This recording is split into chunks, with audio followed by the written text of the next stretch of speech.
Hello, everyone. Hello. Wait a second till get situated a second.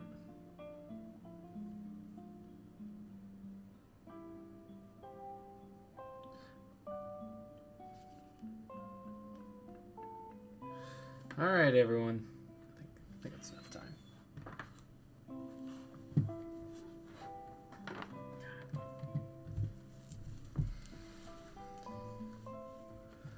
As you see from the title, today is a very different stream. Very different. One I have not done much. Never, actually. I was honestly not going to stream this week, but I didn't make any announcement of it. So I was like, I'm not going to just leave you guys in the dark. Because I've got not one, not two, not even three. I got 4 exams out of my 5 classes this week. That's a pretty big deal. It shouldn't have been like this. Due to some circumstances with snow, it led to some classes getting extended to another week, which just aligned badly. But today we're here and we're going to be studying basically for my exams. I have 1 tomorrow. I have 2 on Friday, and I have 1 on that following Monday. I don't know how long this will be. It could be from 30 minutes to like 3 hours. I'm going to go through everything and start to finish in all my classes. Most importantly, the ones that are coming closest. And maybe you'll learn something. But don't go for mine. I'm not the smartest guy. I'm not teaching anyone. I'm teaching myself. It's kind of weird. It's like reiterating information in a way so it gets into my brain easier, if that makes sense. Because I feel like when I'm talking to someone about it, it makes it easier to understand. And, or I understand it better. So, why not talk to stream, you know? We're gonna have some chill music. It's gonna be very calm, relaxing. While I just go through everything. I've never even used Microsoft Paint before, but I figured I usually use a notebook for most of my shit. And I figured it'd be pretty boring if I was just writing down on my paper. So we're just going to do Microsoft Paint. We'll see how it goes. But my first class is Fluid Mechanics. We're going to just jump into it. We may have some breaks here and there.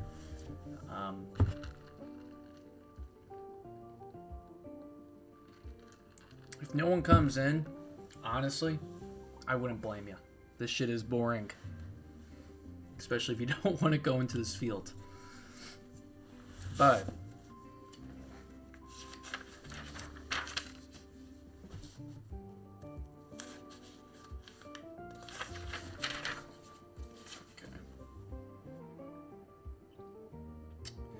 figuring where I should start first.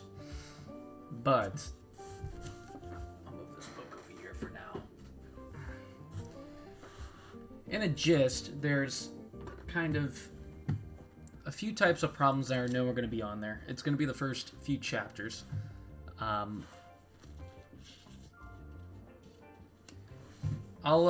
have a note card he allowed us to use. Where did I fucking put that? Put it in here.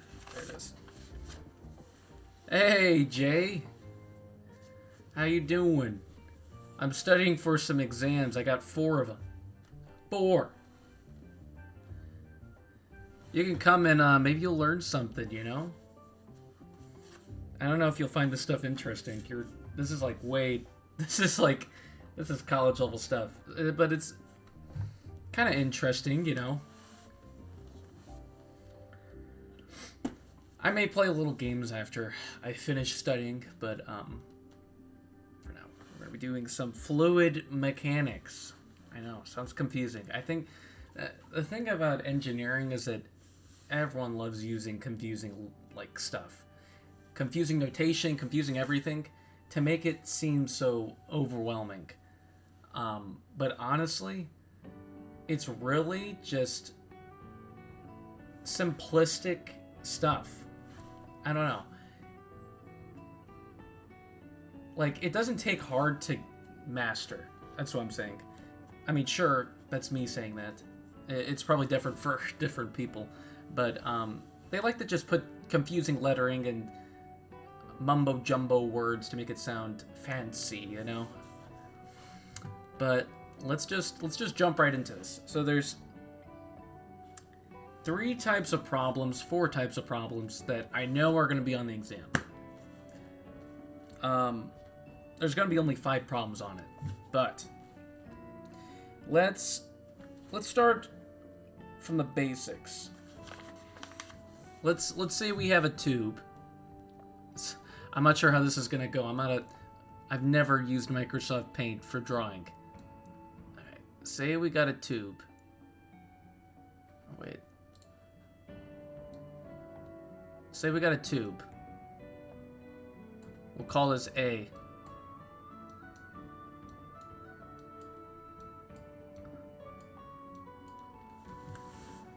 Say we got a tube called A. Okay? And it goes down. This is supposed to be straight down, but I am very bad. So, this is going straight down. This is a very simple type of problem. I'm not even really going off of one in particular, but I will after I finish kind of drawing a schematic. We'll do an actual one. I'm just going to draw a rough estimate of what one's like.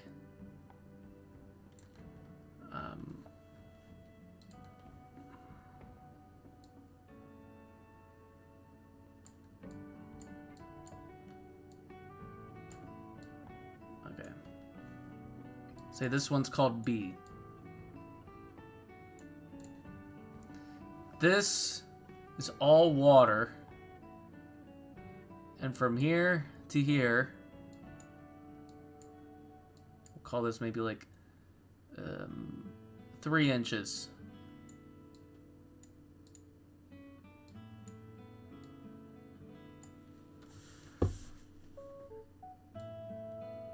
This is going to be some fluid, other fluid. We'll say mercury or oil.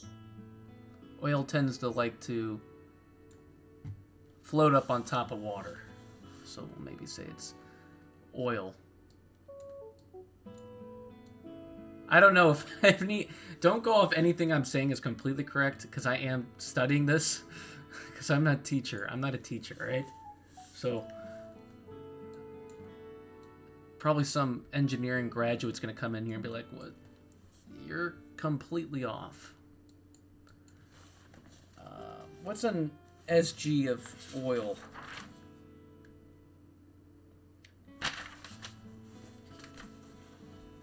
Fuck.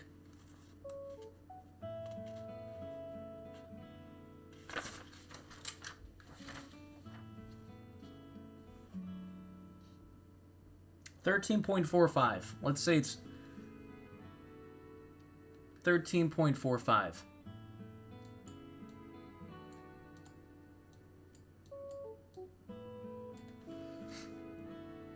And from... Fuck. We'll say from here...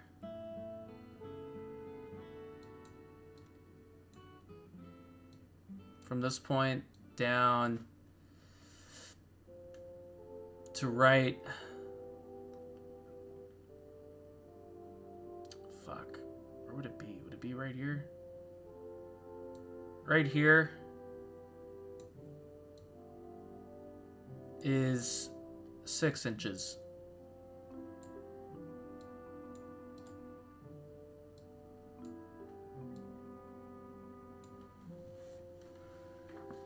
And from here to here, it'd be like another, I don't know, 3 inches or something like that.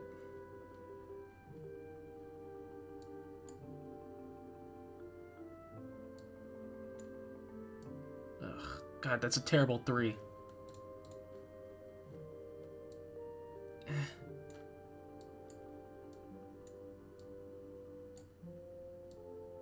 Okay, cool. So you're given what P of A is. Sometimes you're given it, sometimes you're not. The orientation could be even not even like this. They can go to all sorts of different tubes, but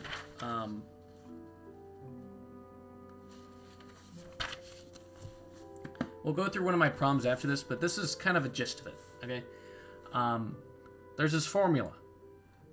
We're trying to find the pressure from here to here, the difference between them. PA minus PB. Okay. Oh my god, this looks terrible. Teachers make it look like they're so easy. But,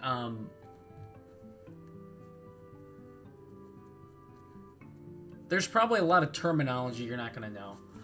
I'm not going to bother mentioning it because this is me studying. I'm not teaching, you know? But basically, it all comes down to just... This is going to be all water, by the way. All the white is water. This is oil or whatnot. It could be mercury. I don't know. 13.45 I think is oil, but I don't know. Basically, you're going to go through each area. So this first area is 6 inches. Then you're going to go through this 3-inch area. Then you're going to go to this B area. Sometimes they'll give you like a specific one so you can find the other. Let's say A is, piece of A is 6.45 pounds per inch squared.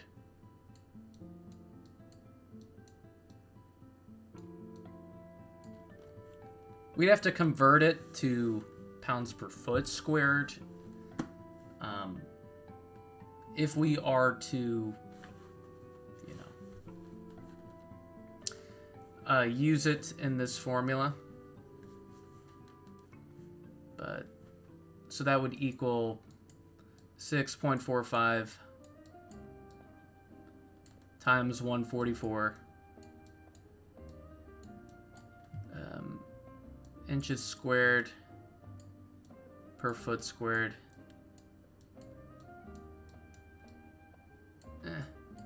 Which would equal, let me do that real quick.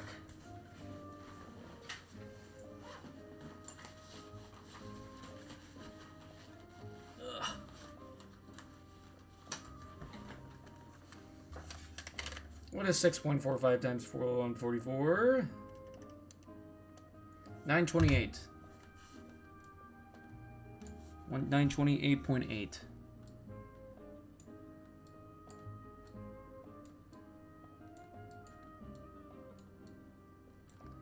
Pounds per foot squared.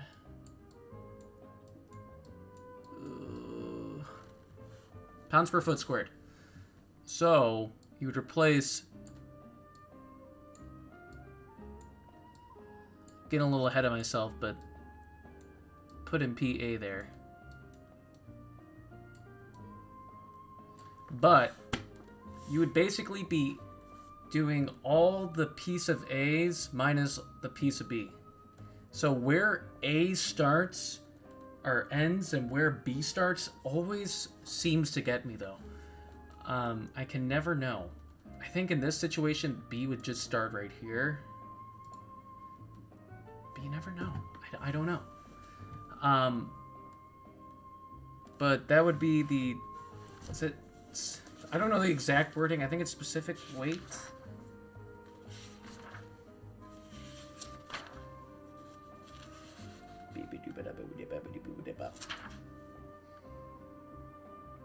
Yeah, specific weight. That's what it's called. And the SG is specific gravity. That's what that means. And specific gravity, SG, is kind of a ratio of the specific weight of the liquid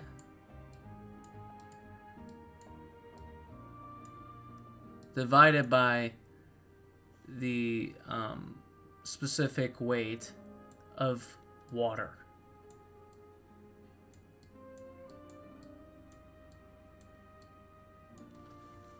So, in theory, if you had water over water, if the liquid was water, the specific gravity would be 1.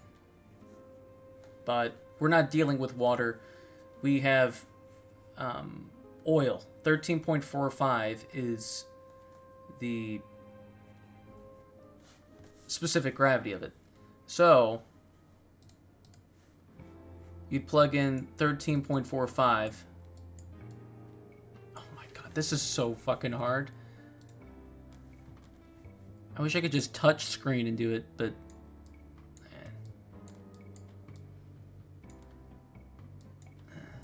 13.45 equals...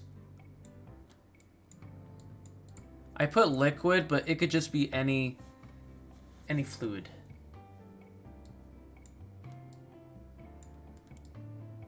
And the specific weight of water is a pretty widely used thing. It's used all the time. 62.4 is what the specific weight of water is. So basically, to find the specific weight of this liquid, you would multiply it by 62.4.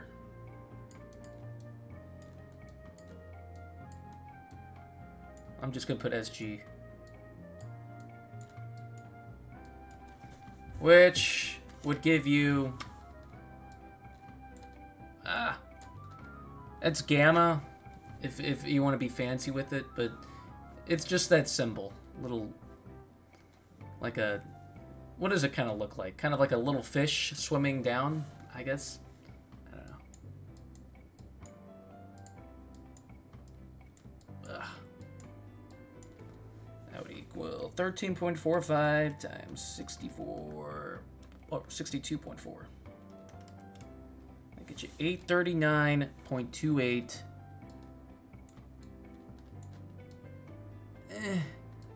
9.28 pounds per foot squared. That's why it's pounds per foot squared. We have to convert it, because everything's going to be in pounds per foot. So that means we got to convert these inches into feet. And for anyone who doesn't know that, it's just 12 inches. 12 inches is a foot, so you just, That's why we multiply it by 144. It's because 12 inches squared is 144, which is what a foot squared would be. See? But basically, you're going to do... let's put watt. You're going to do that times... actually... you're going to times that by the change in height, which would be 6 inches in this case, 1/2.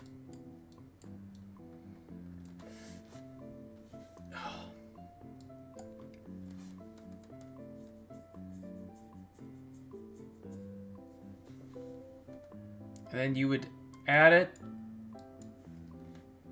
to this liquid.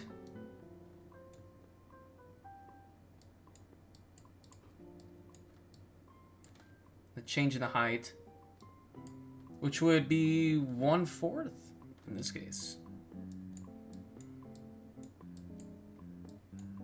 Then you're going to subtract what is B, and that would be specific weight of water.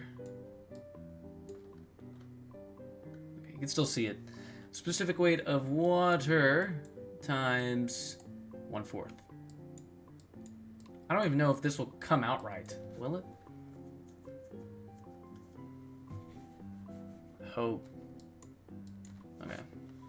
So, when you plug everything in, it'll be 62.4 times 0.5 plus 839.28 times 0.25, etc. So, when we multiply all that out, 62.4 times 0.5 plus 839.28 times 0.25. And subtracting that to 62.4 times 0.25. That's going to get you 225. 225. Or is it foot to the third? I think it's foot to the third. This is to the third. That's why I was a little... I was like... yeah, it's to the third because it'd be squared for pressure. Okay, that makes sense. Okay. 225.42 pounds per foot squared.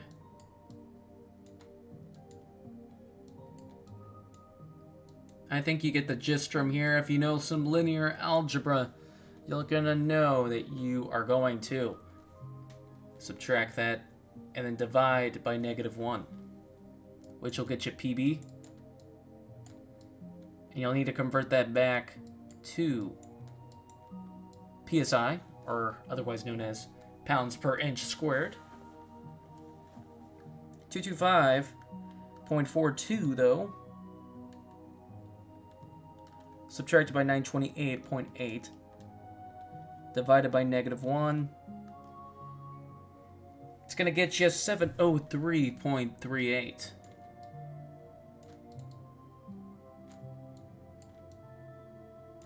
You're going to also then divide that by 144. And that's going to get you that pressure, which comes out to be 4.88 PSI. Ooh, am I covering it? I'll move my thing down a little bit. There we go. 4.8. Ah, where's my thing? Okay, here we are.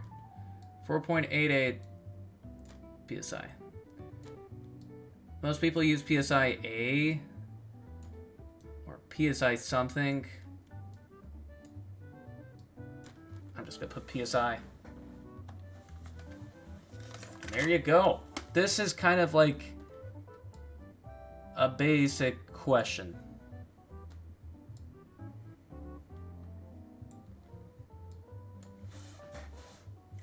Kind of get the gist of it. Let's go into an actual problem. This was kind of like very basic. Can I just take all this and... Can I just completely empty it? How do I... Okay,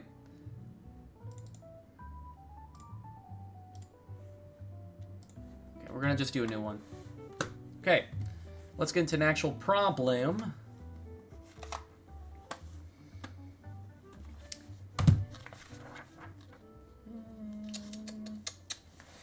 Now this one's gonna be a bit weird.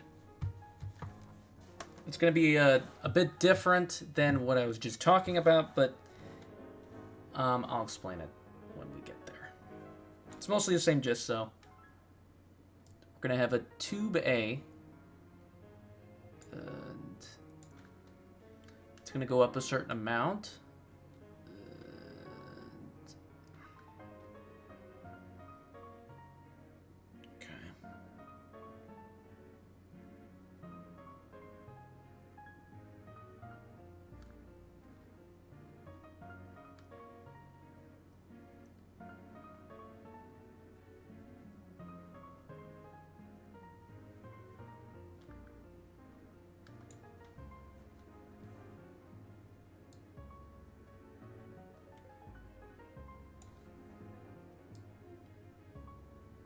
This is not a great representation of it, but it's just a tube, you know, just...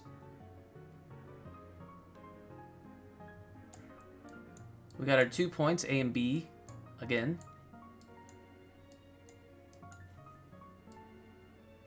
They have a height difference. So difference in height from here and here is 5 feet. Not a great representation of that, but it's 5 feet.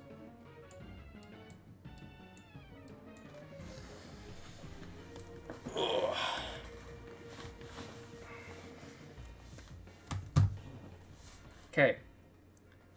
Then we have a point here.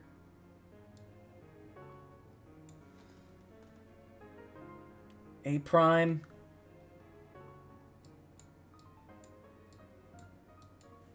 And a point here we're going to call B prime. There's a height difference there. Well, there's no height difference. There's R sub M. And in here is a fluid. Ooh, I'm shaking everything. There's a fluid in here. Mercury, to be exact. And R sub M means reading, basically. What's the reading? The reading, R sub M, is 4 inches, which these units are really weird. I don't, English units are just super weird, aren't they? 4 inches of mercury, Hg. And we're trying to find PA minus PB. Given all this information.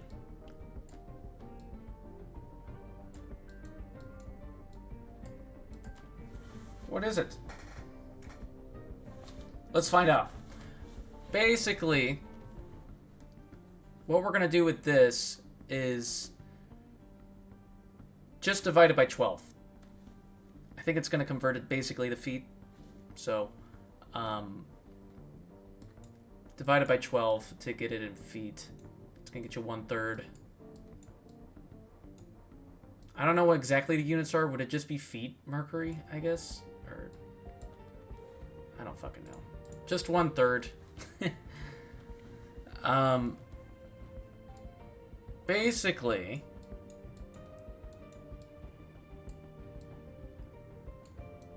you're gonna do whatever the height difference is between these two, which is 5 feet. 5 times water, the specific weight. And then you are going to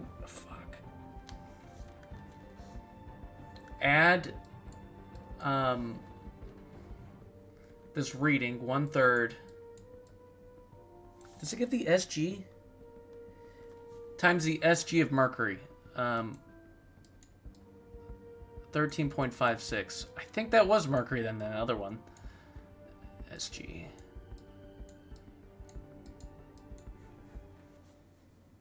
You're going to times it by 13.56, which is just...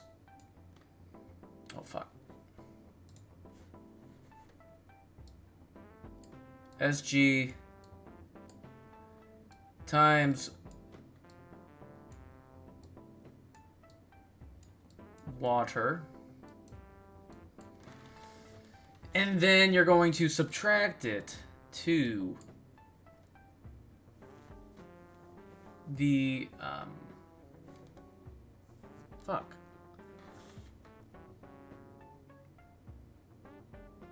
height of B. What would that be, though? Would you do anything more? I don't think you would. I think you just ended here because HA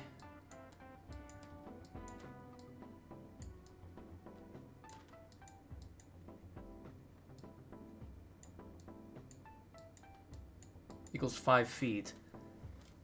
So since this is both water, we can just simplify to that, I think. So you just plug everything in. 5 times 62.4 plus 13.56 times 62.4 divided by 3. 592.24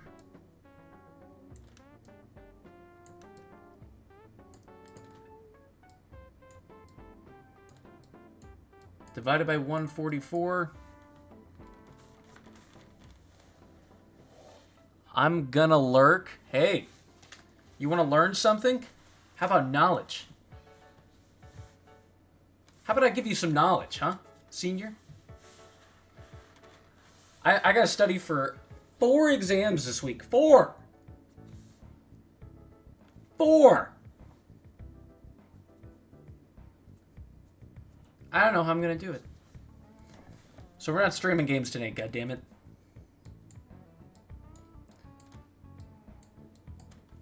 And that's going to get you English units too. Everything's in English for at least this first one, this first subject. This is feet squared. Yeah, feet squared. Wait, no. Yeah. Feet squared per inches squared.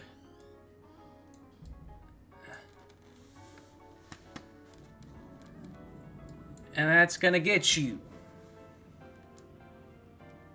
Oh, fuck.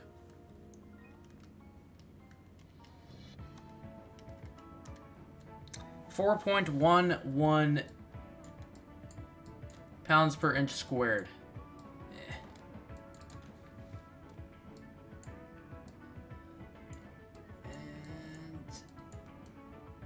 Oh my god, that's a terrible N. I gotta redo that N. That's way too bad.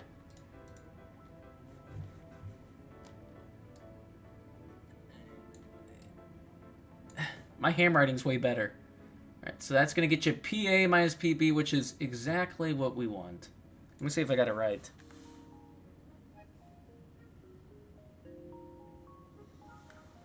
What?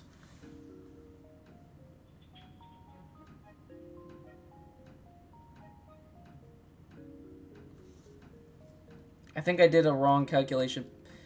3.56 times 62.4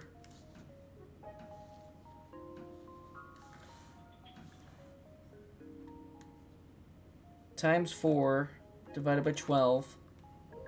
Okay, add that to 62.4 times 5. 594. That's basically the same though. And 144 is going to get you. I have 0.48, but I did cancel out. Let me see if this changes anything.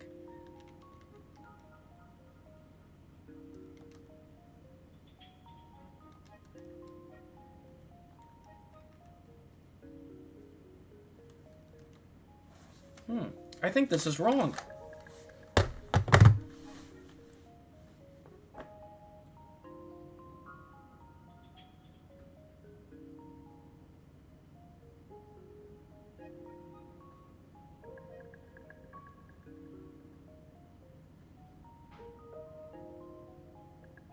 Yeah, I think this is wrong, what I have here. Because this is definitely right. At least it's close to this.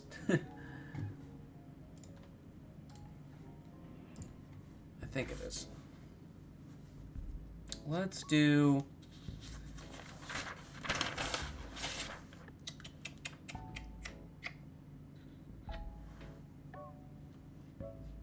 Let's do one I'm pretty good at. This next one is a curved surface problem. And you're trying to find, kind of illustrate here. Let's just say we have a thing of water.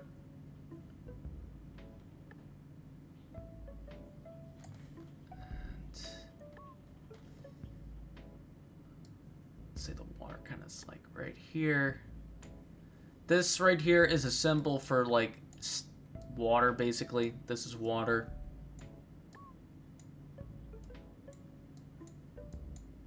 That's what that means, basically. And say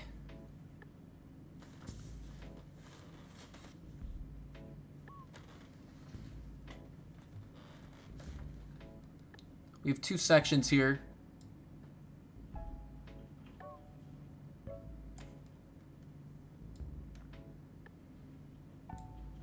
Actually, let me make this a bit better.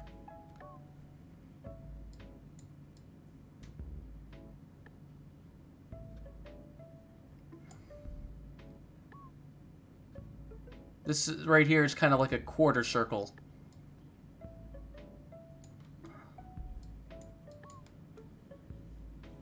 Fuck. Just imagine this is a quarter circle here. And it's got a radius of something. And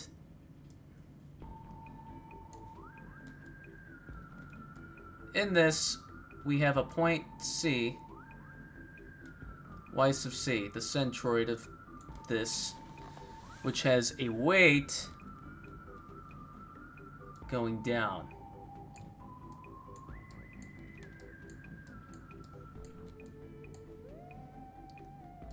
We have a force going this way.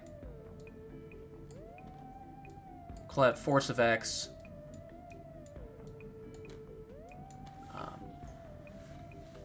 We have another force right here.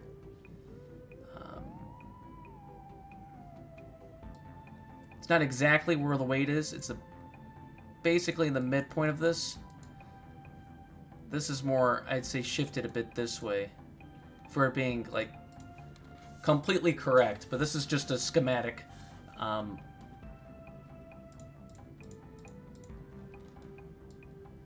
Don't let this confuse you, though. It's not usually at the same spot as the weight. This is F of V. We're going to call it V, not Y. And basically, we're trying to find this baby right here. We're going to call it F. What F is the magnitude of f at x squared plus f of y squared.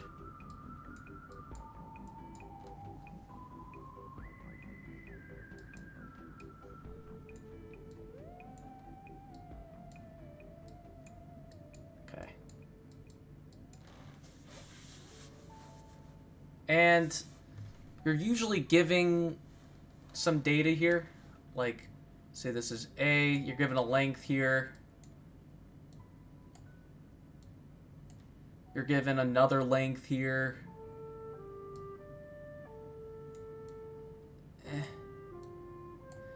You're given another length here, usually, which is right there also, same thing. And you're also given like a width of the entire container of something.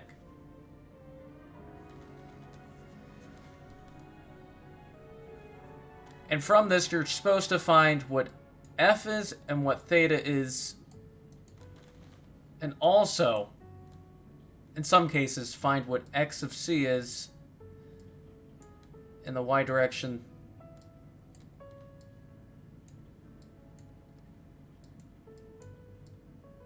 Oh, fuck, that's a terrible question mark.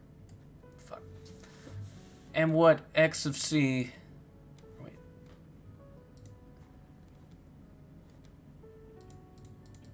Just X of C. We're just going to make it X of C.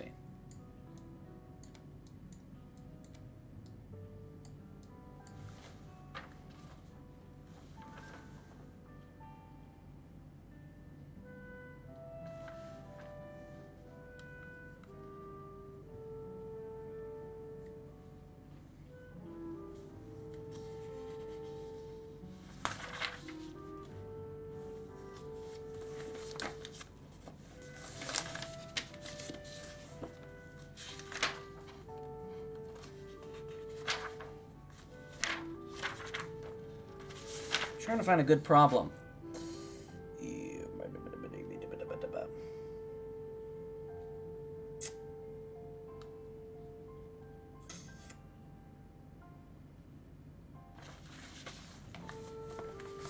Made a little bit of a mistake.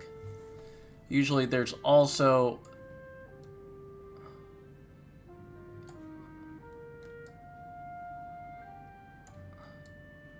I'm going to call these 2 points. I don't know. M and N. Just arbitrary points.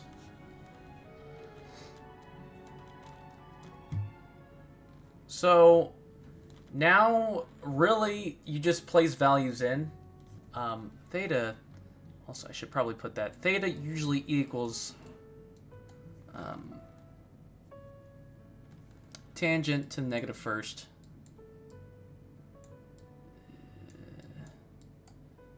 Of f of y over f of x.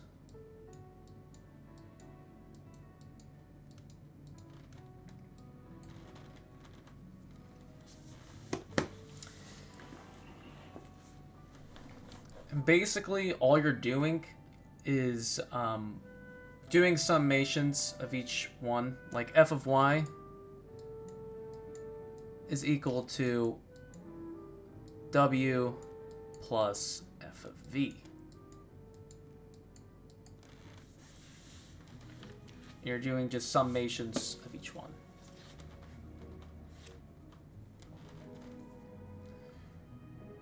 And f of x equals, of course, f of x. But how do you find the forces, like what their values are? Because those aren't usually given. Well, could be kind of boiled down to one simple formula. We'll start with weight. It equals the specific weight of water. Just call it W. And you're timesing that. This is a very confusing symbol, but it's just volume of it, basically. F of x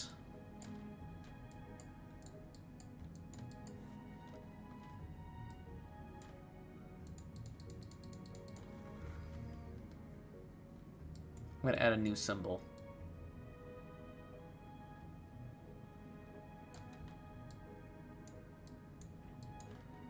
H of C. C is basically the centroid of it, the center, kind of. F of x is the next one, and that one equals the specific weight times H of C times the area. I'm just going to put length times width.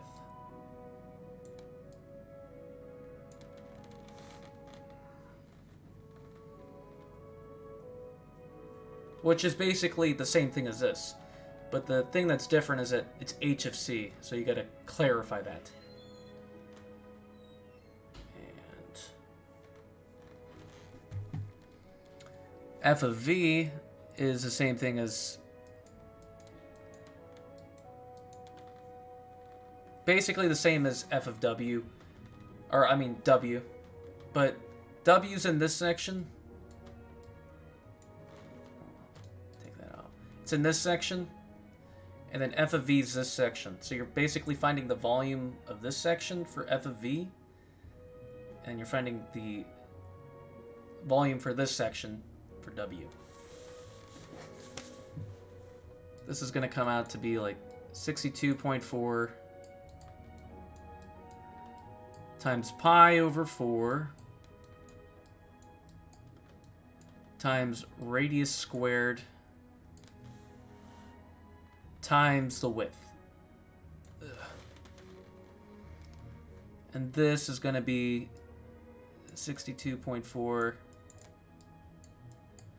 times length, width, and just height. Just volume. Basically this times the width. I'll actually put that so it doesn't seem confusing. A times C times W. But it's basically length times width times height. This one would be B times C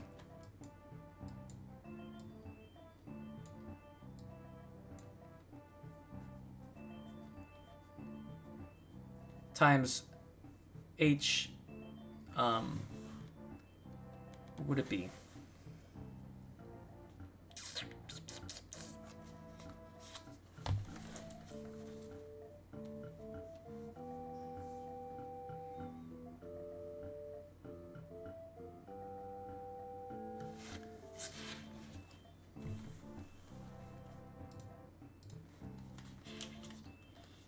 It would be C times W times H of C. Ugh.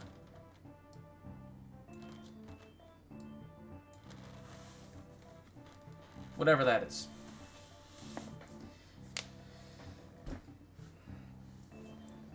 And you may be wondering how you find then this value. This is basically the location of the centroid in comparison to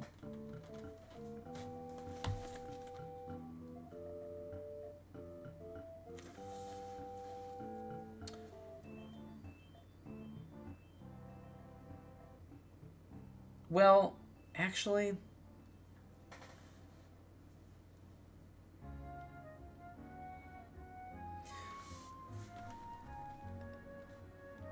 basically,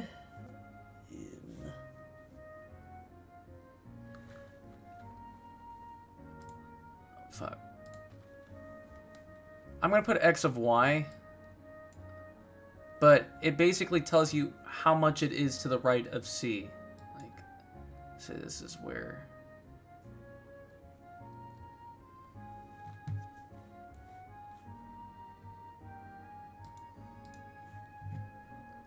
let's just get into a problem. But say we wanted to find how much distance f of v was in comparison to point C. In this it's kind of a bad representation because, well, they look like they're right on top of each other, but usually C would be like somewhere like right here, or like not right on top of it though. Usually does not happen. But say we wanted to find it.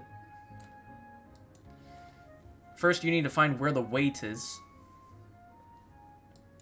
which is x of, we'll call it x of W. There's basically a quick little formula for that.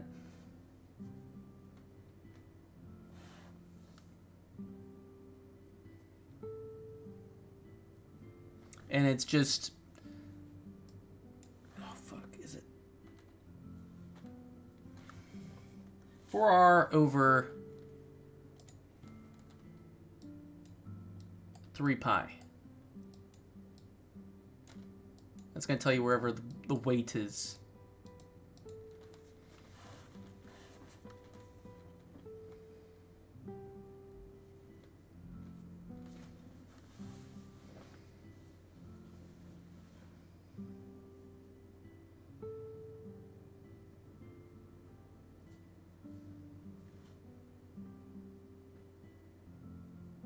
Another thing that's kind of important is y sub p. I'll write that in right now. But right here, fucking y sub p. Y sub p is where it's not the same thing as y sub c. It's where like the pressure point is. It's hard to explain, but I'll maybe find a better way to explain it because I'm not really great. It's basically where the force is, basically. In this case, it's like right adjacent to C. It's the same thing, but in some cases, the force is not exactly where the centroid is. So, y sub p is basically what that is. But let's say theoretically, it's right here. It's not exactly... This would be y sub p. Or h of p. Y sub p and h of p are the same in this case. But...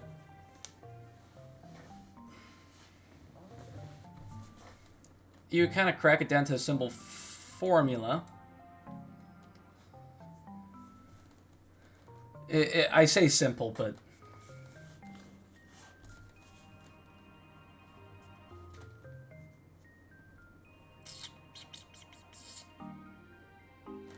y sub p equals I sub c over area times y sub c plus y sub c.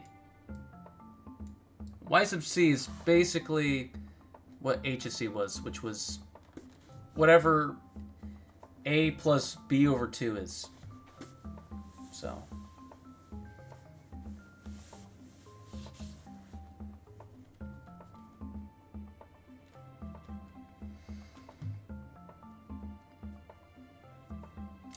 I sub c can be turned into, most of the time, base times height to the third over 12 times base times height times y sub c. So you can cancel some things out. Make this squared, so... in turn, most of the time it'd be like h squared over 12 y sub c. In most cases, I don't know. It depends on the shape. But they like to do rectangles. Those are the good ones. And from y sub p, that can get you somewhere.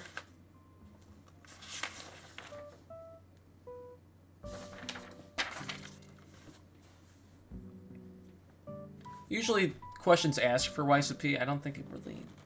you can use it anywhere. Also, this is basically just half of c, the location where this is. It's just... x of v is usually just c over 2. But once you get both of these... fuck, that is a terrible check mark. This doesn't even look like a check mark. There we go. That's a check mark. Once you get both of these... you can find x of y, or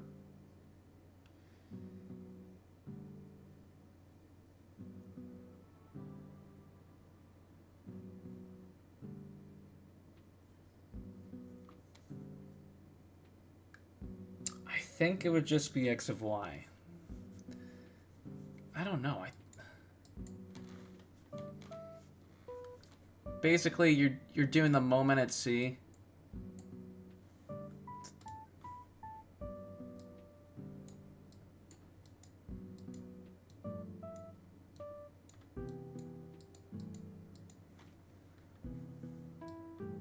The weight times x of w plus f of v times x of v, and all that divided by f of y. And as you know, f of y equals, where did I put that? Well, f of y is weight plus f of v, so that's what basically would be on the bottom. This will give you a value. Let me do this problem. Usually it'll give you a decimal or something, and let's say it's like 0.957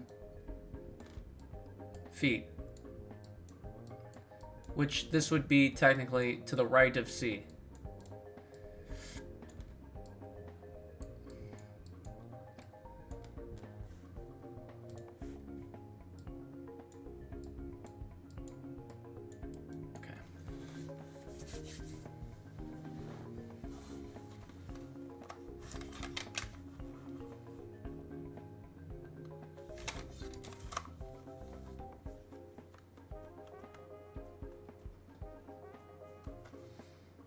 Kind of check and see if I'm forgetting anything.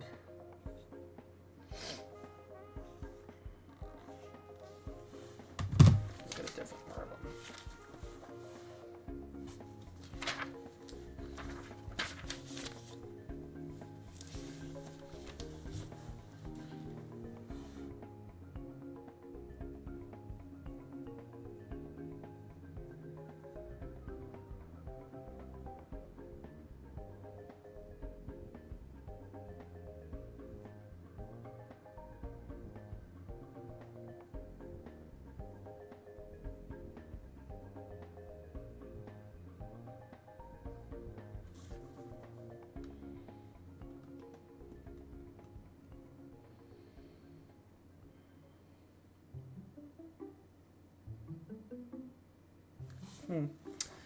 Yeah, I think I'm about done with that. Let's do a new one.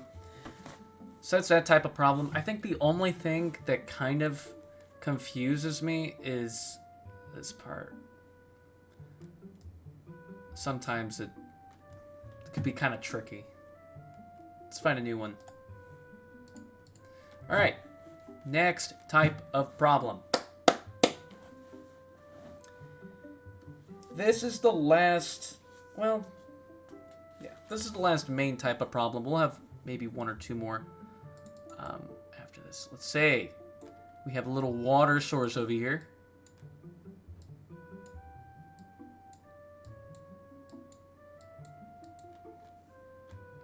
And it's dammed off.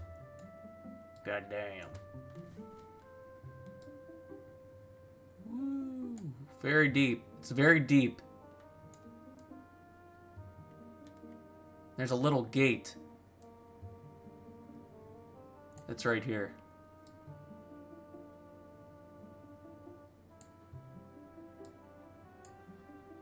With a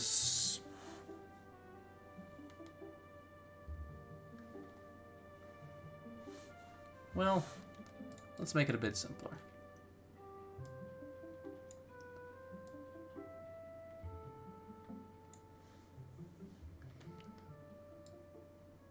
We have a little gate here. Fuck.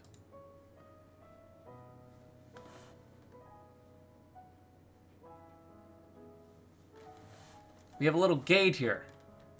I'm gonna have 2 points.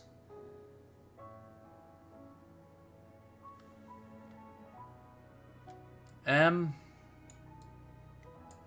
and N.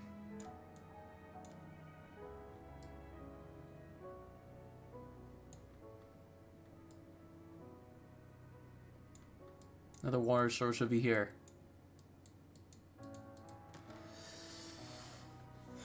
And we have a distance right here of B. We have a distance right here of A.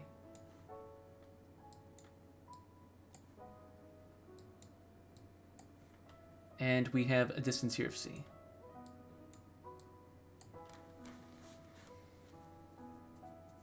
And we have a width of W. And we're wanting to find the torque.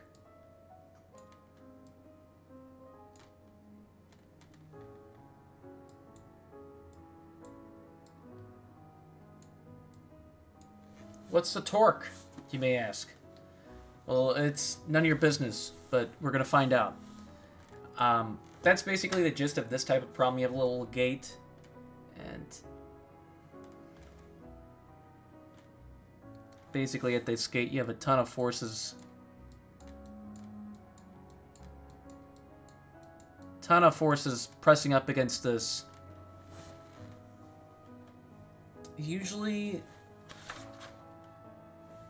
Usually the force is...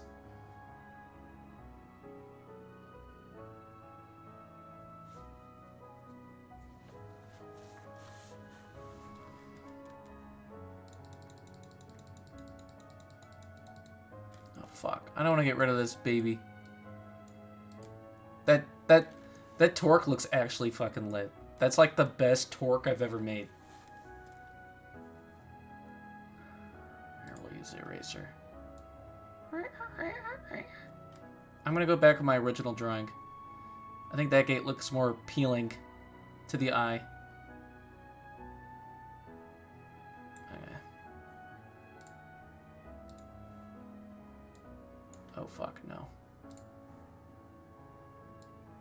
There we go.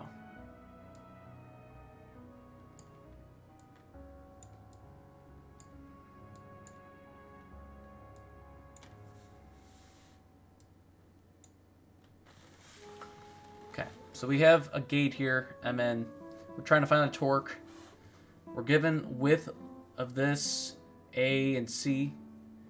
The force...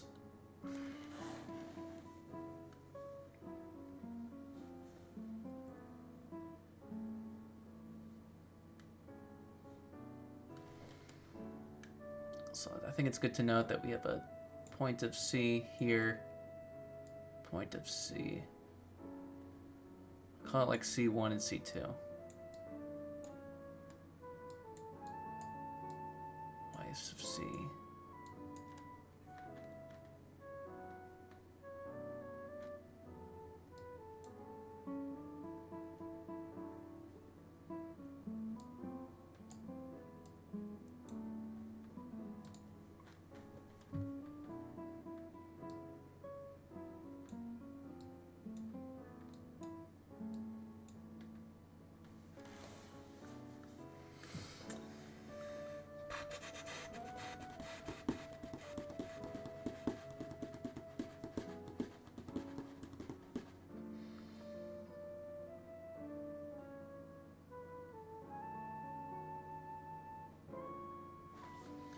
See, we have a force coming in right here.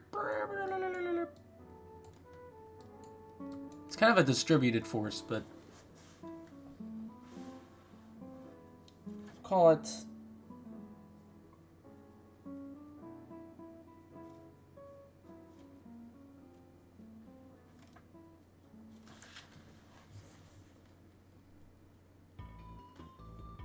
fuck. I'm gonna take all this out. I'm gonna add a little note. Right here, we have a little distributed force. Basically, that's what's going on this gate. That's going to give us y sub p.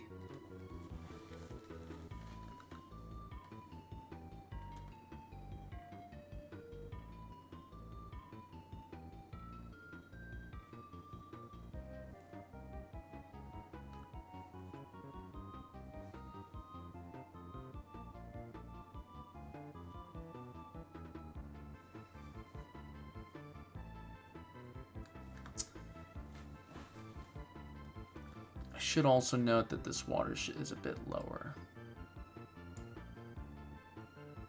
This water is usually a bit lower. This is usually like still a gate. Usually there's like a little distance here. But generally,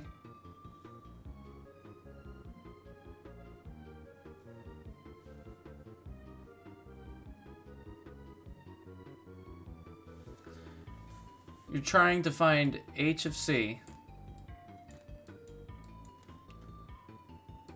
y sub p,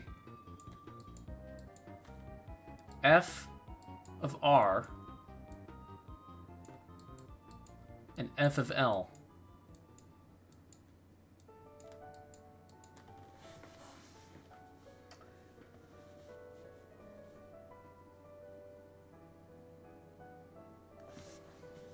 We'll call this y sub p of r. And also y sub p of l.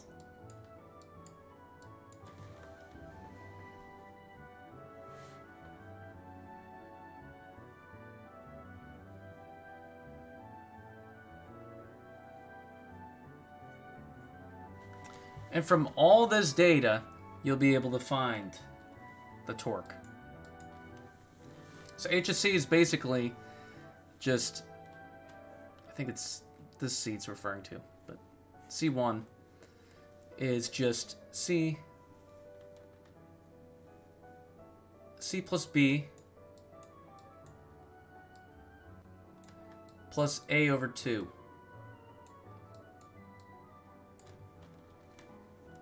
Easy enough. F of R is pretty easy too, just specific weight times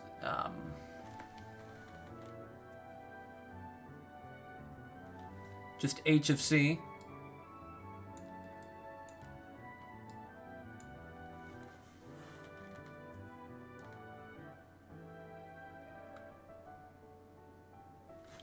I'm gonna see where I got this H of C from. 62.4 times 1.3 times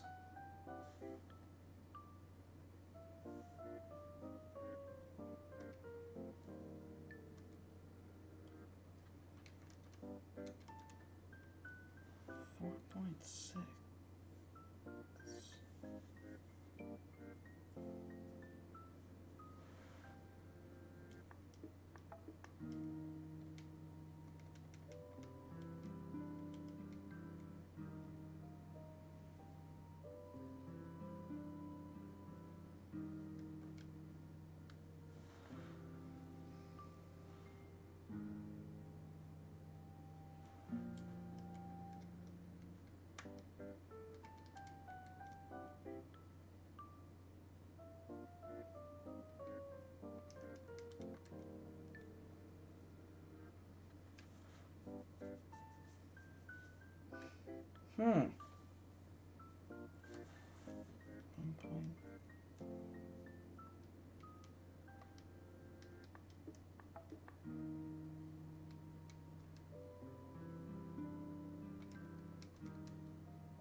I'm trying to figure out where I got this F of R from.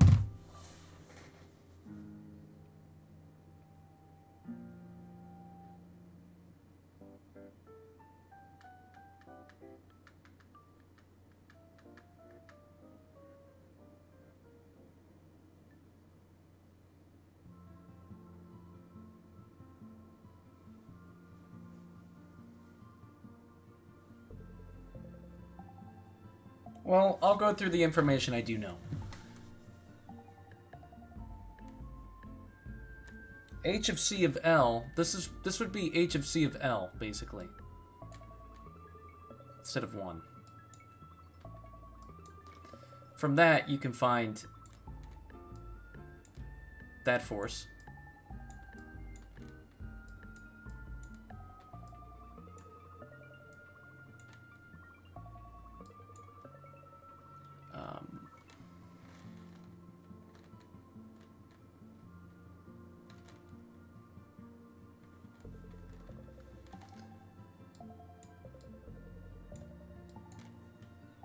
Which is basically, this is area.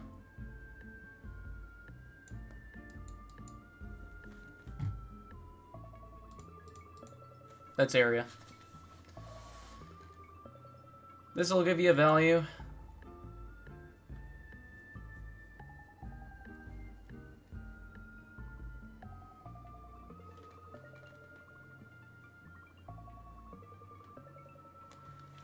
And then from there, you want to find y sub p of L, which you're just going to use that I sub c over y sub c times a plus y sub c.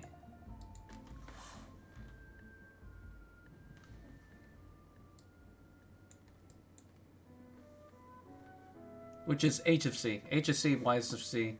In this situation, it's the same. Whatever that'll get you. Probably a small value. Just y sub c plus a small value. You're going to use this value to find the torque.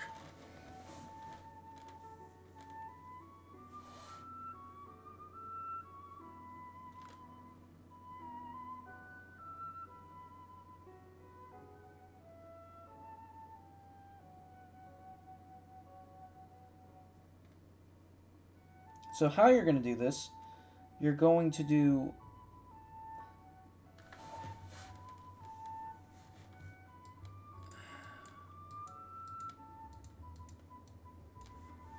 whatever you get for f of L, you're going to multiply that by h of Cl.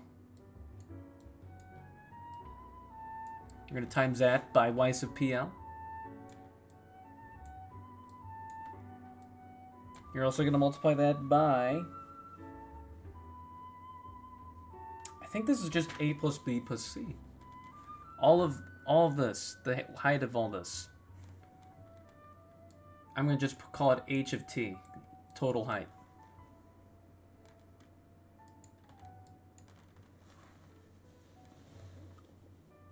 You're going to subtract that to f of r times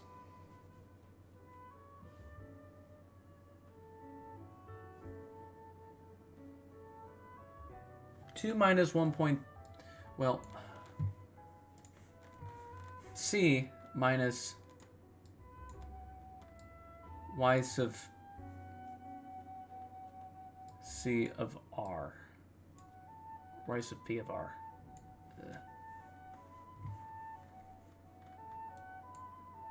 And then you're going to also subtract torque.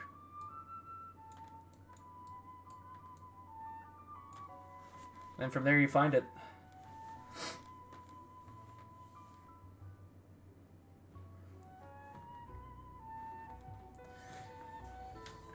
Yeah, those problems can be pretty bad. There's one more type of problem that we're going to discuss before we switch on, maybe, to a new topic. Or we do some more problems with fluid. Fluid is the most urgent.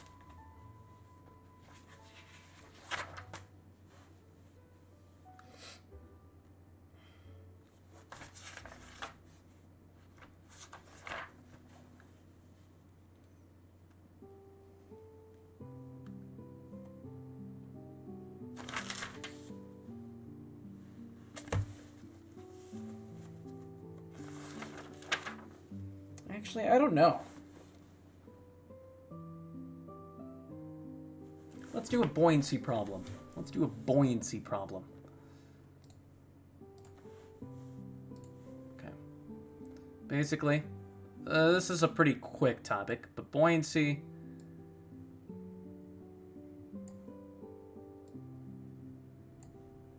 So you have a little thing of water, and you're trying to push M in that water.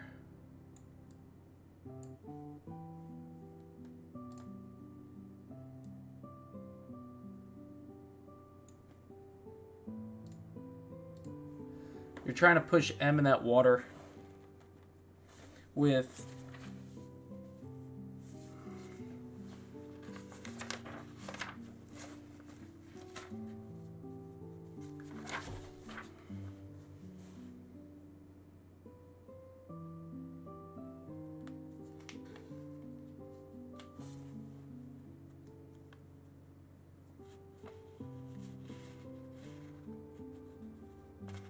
Bro, where's my notes for the... Oh, here it is. Never mind. basically you're pushing something down which has a weight,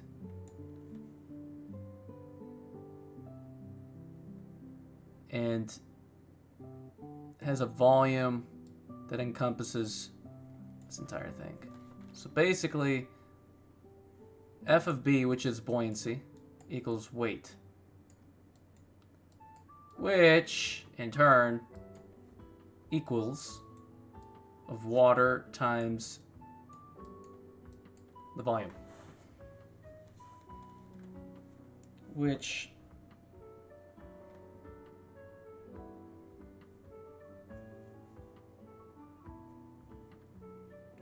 It only equals this note when it's floating.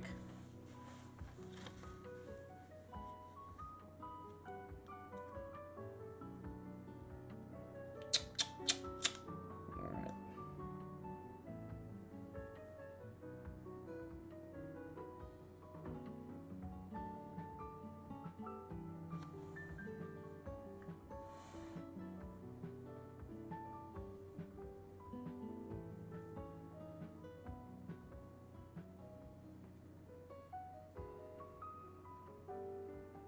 Oh, I figured it out.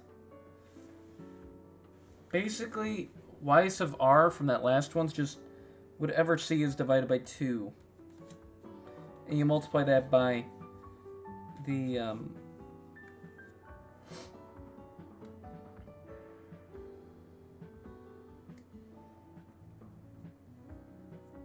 by c or by d and the width. Okay.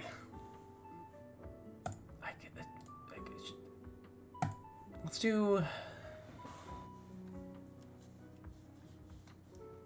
I mean, with that in mind, you basically could do any type of problem with that. I don't know if I should switch the systems now, or... Let's do one more topic. Fuck it.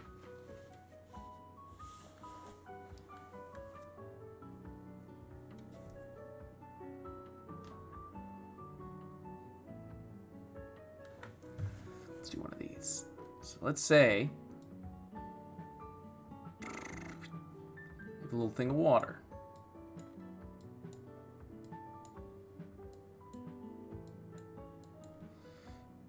And let's say you've got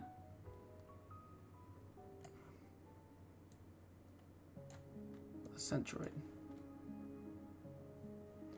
You got a little force of contact right here at P.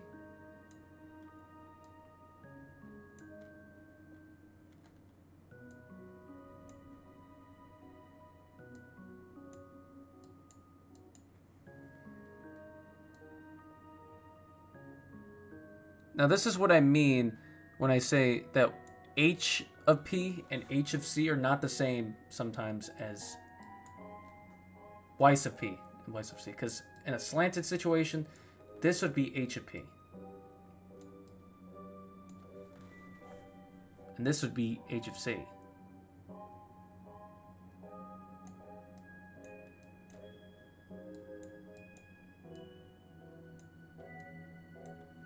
But, let's see.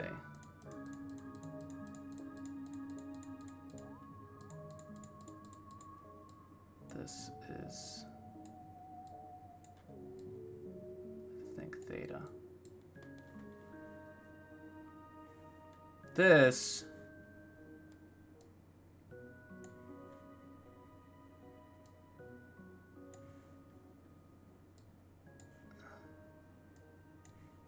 This would be y sub C.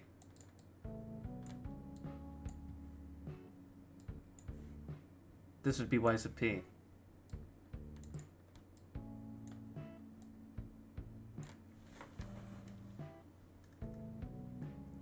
So y sub C is what parallel to it, or, you know, this is like straight up height, like perpendicular, right up. This is like more, you know, parallel, whatever.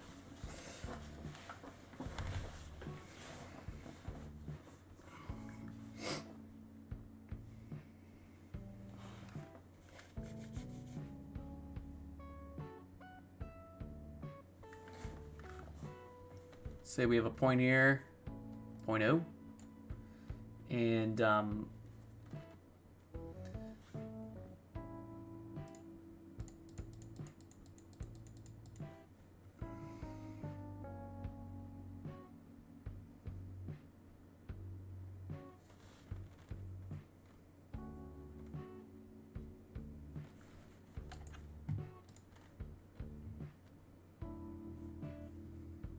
let's turn on a new playlist. That's good. That's some good shit.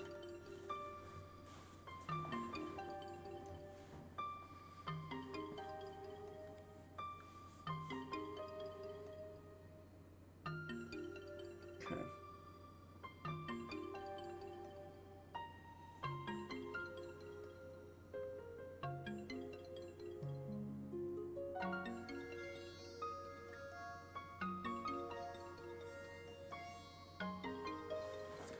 From here to here,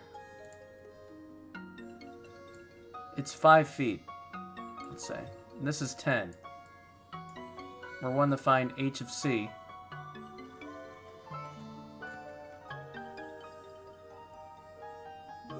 And from there, we could find the force.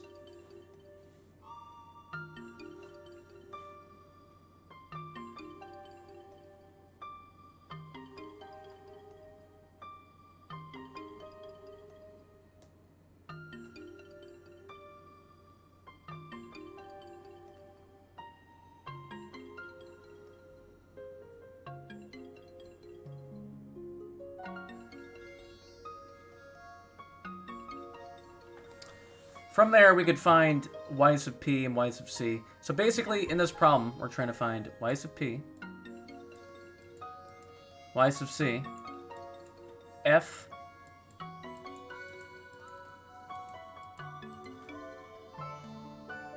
this is feet, by the way,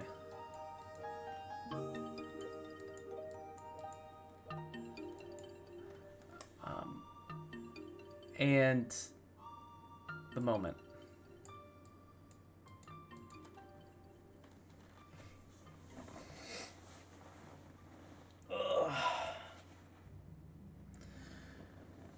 Oh, man.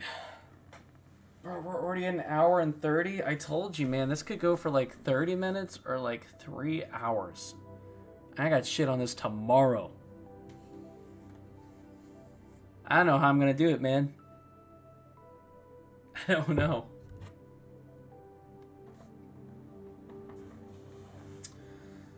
Oh, shit. Any engineers? Anyone? I call.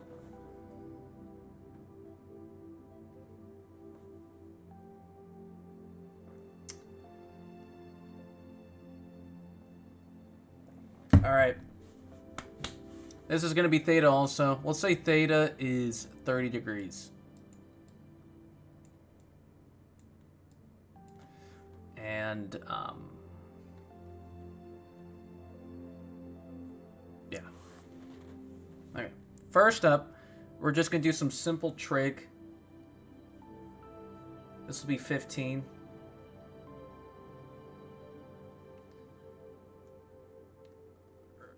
Yeah, this will be 15, basically. And you just do sine of 30 times 15.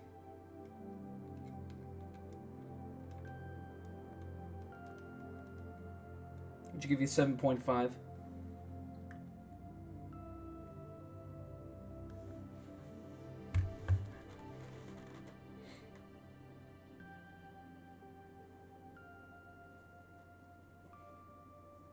I think I have these mixed up. Do I? Huh. I don't know if I do or don't. But you'd get 7.5 from that.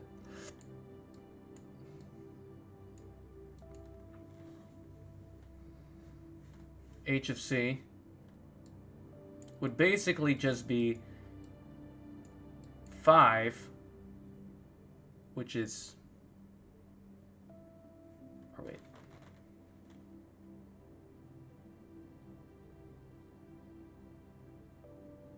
Five plus 1/2,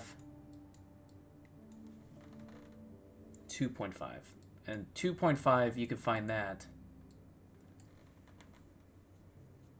by doing 5 sine of 30. So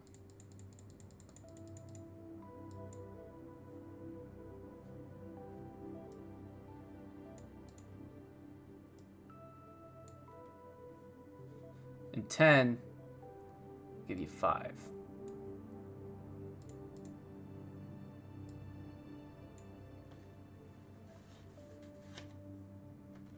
But wait a second. That's what we got there. 10 sine of 30 is 5. 5 plus 2.5 is h of c, which is 7.5. But y sub c is 7.5. Why do I have that? Do I have them mixed up?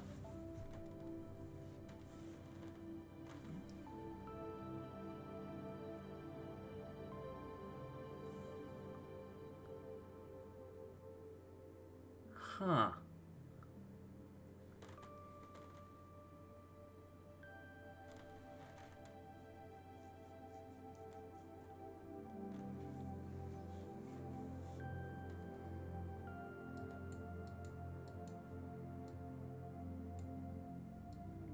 In the notes, it has 2.5, 6.25. Basically, the force is going to be specific weight times sine of theta times area.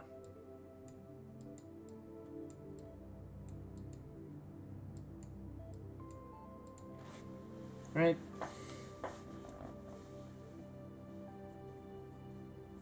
Oh, fuck.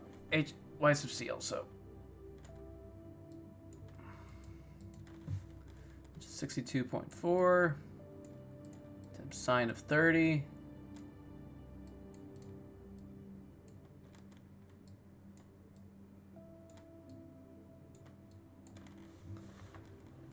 Times 5.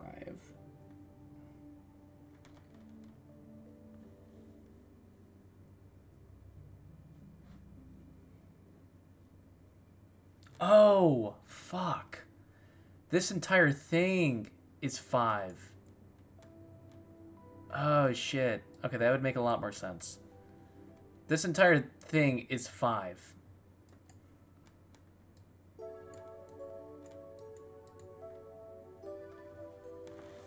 Okay. Okay. That makes a lot more sense. So 2.5 plus 5. Wait, no. 5.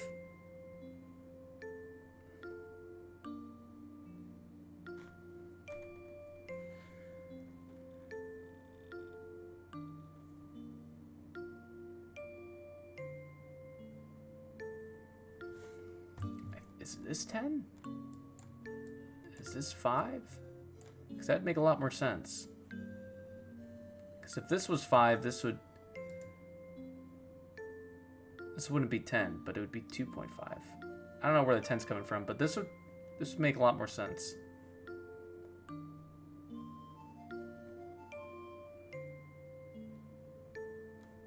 Actually, more sense would be like this. 2.5. No. This being 2.5. And that being 5, so it'd just be half of that. But I don't fucking know.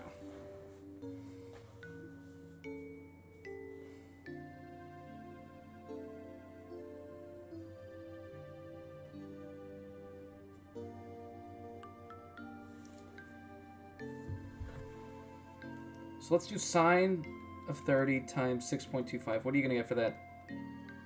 3.125. That's not h of c? Oh, wait. 7.5.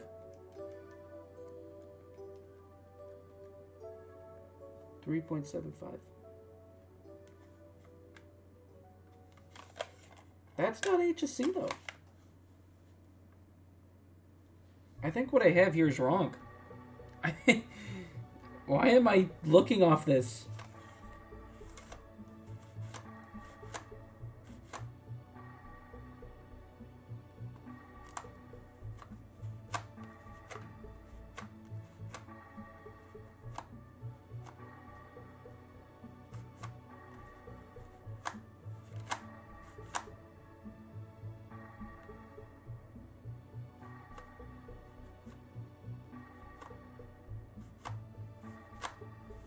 Is y sub c actually 15?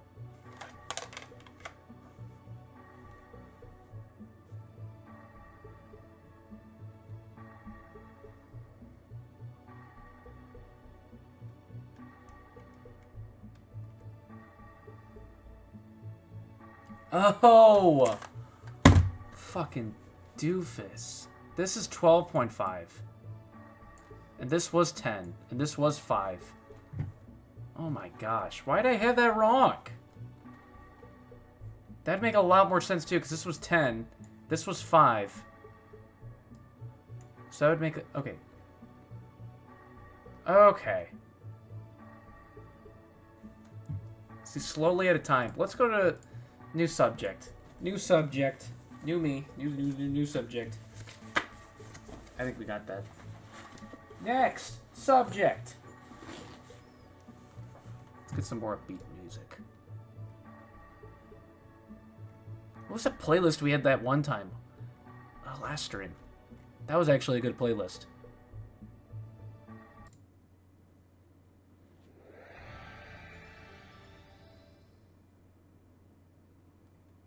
Is this one good? Fuck it. We'll deal with this. Next subject. You guys like jazz? Next subject is system dynamics.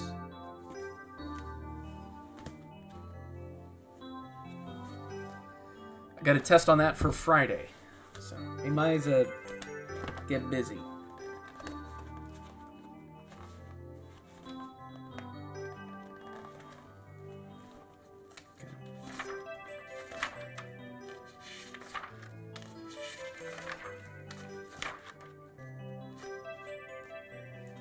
Let's go over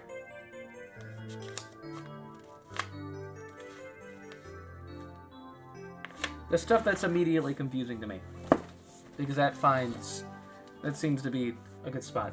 Basically, none of this is going to make sense to you, so you're going to have to push through. But basically, a lot of it is Laplace transforms. Laplace transforms are a good portion. And you probably wouldn't know what that is, because it's something differentials, which is probably a lot higher, unless you've been in college. But there's a lot of Laplace transforms. This is a fixed wall.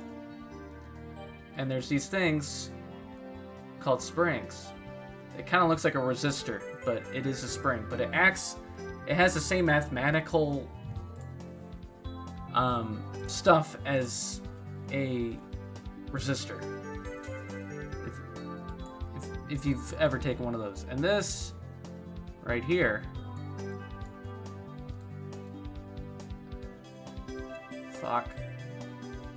is a damper.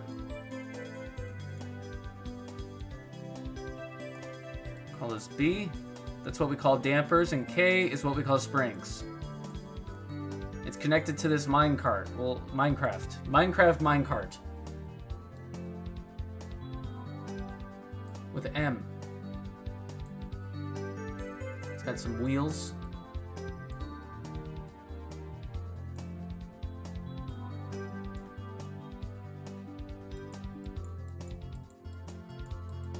And we're wanting to make a mathematical system from what we got here. I know I'm jumping a bit ahead, but we'll get into the Laplace transforms in a second. I already drew it, so I might as well get into it. But mathematical system, what I mean by that.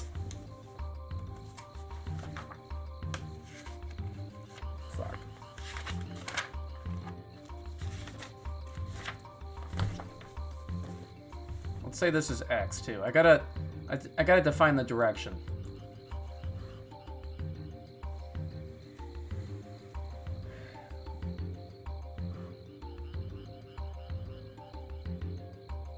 I don't know if I want to start with this one. Do I want to start with this?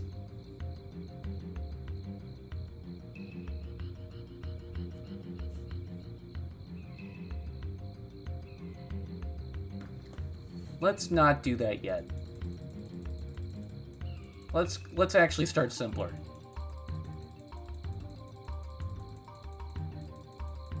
Okay, we got a Laplace transforms. I'll briefly describe them.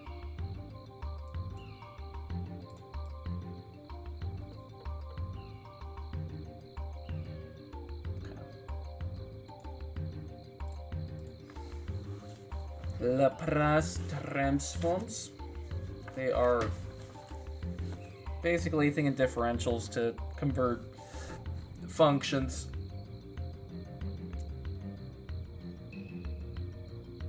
Basically, the definition of a Laplace transform is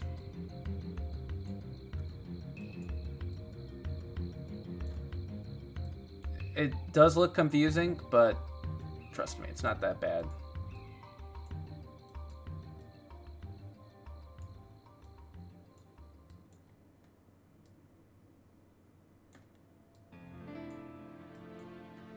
That is the definition of a Laplace transform. Oh. It's ST. Damn, I gotta ruin my A. That was a good A. S. I think it would be DS. No, it's still DT. And it's from 0. It's not...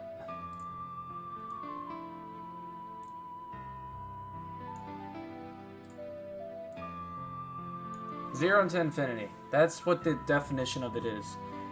But really, you can just look at a bunch of the tables and you can convert stuff without using this little notation. Like, let's say the Laplace transform of 1. You're gonna get this little baby.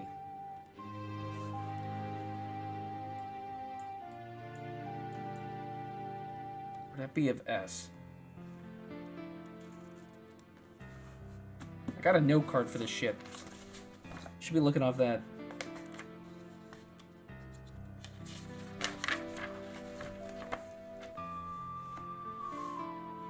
Ah.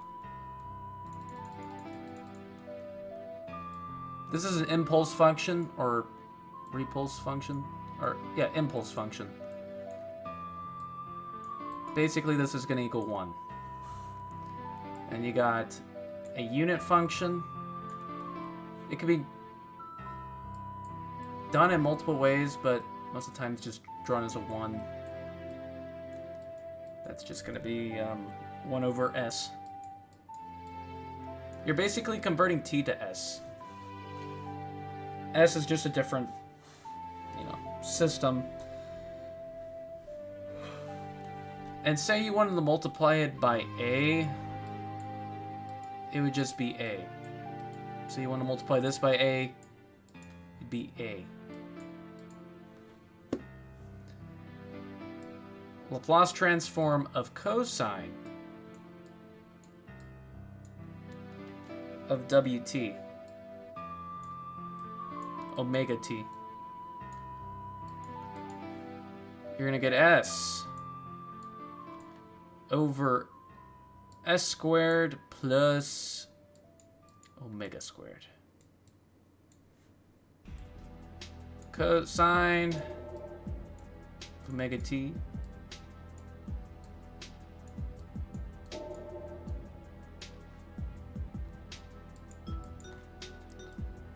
omega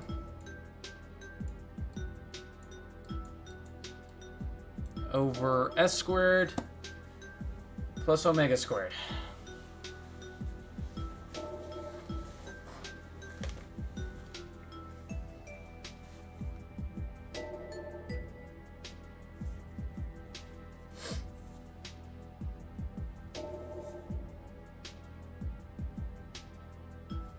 Another pretty important equation.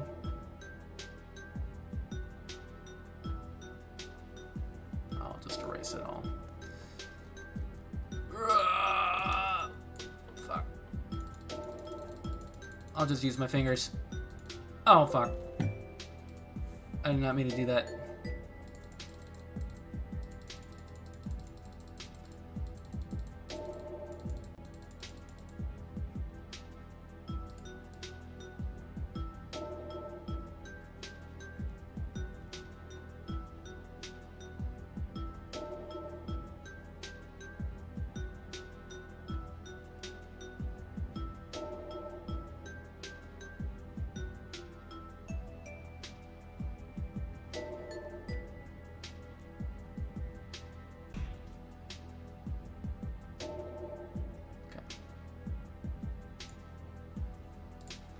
Another pretty important equation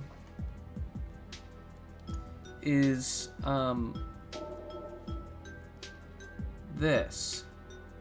Say you wanted to do the Laplace transform of x double dot, which is basically just the second derivative. Be x of s, capital S, or x, s squared, multiply that, plus x dot o, 0, I mean, times s.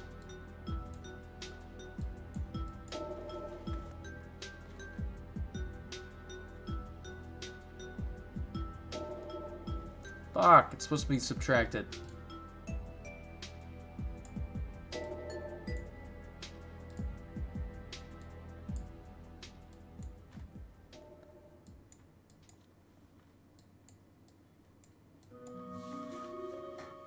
There you go.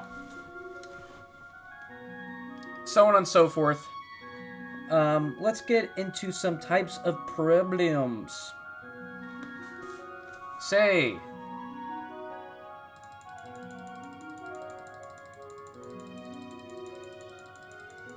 you want to find the equation for this. These always fucking stump me, by the way. I hate these.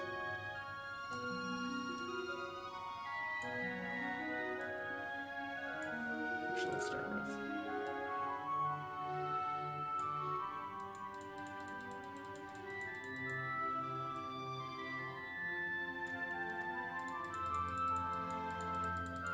Say we have f of t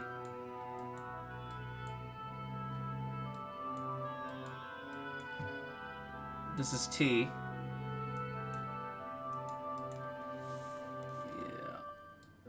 That's going to be A. This is going to be B.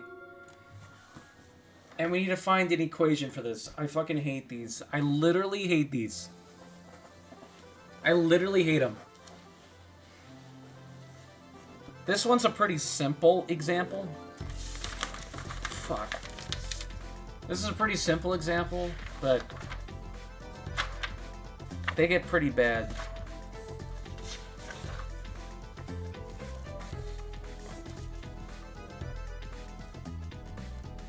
Basically, you do the slope of this, which is... Where is it? Oh, here it is. Slope of this, which is... rise over run, b over a.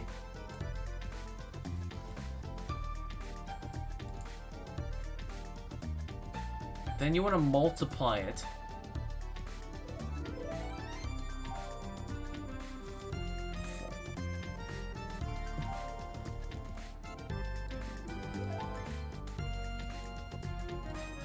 B over a times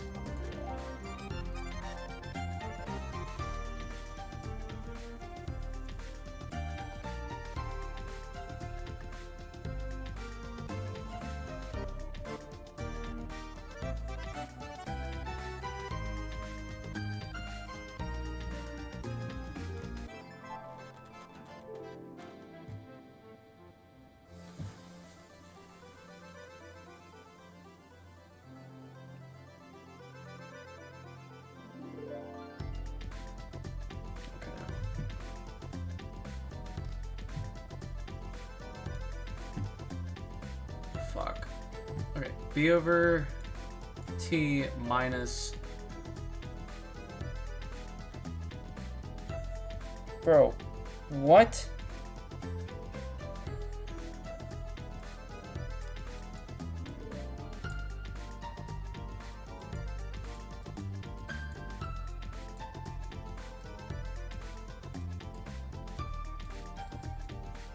This would be the answer for this one. It's basically the slope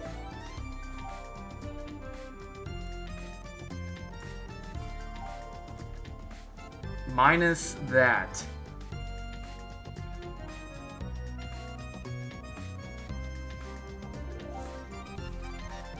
What we're wanting, I think, is this baby.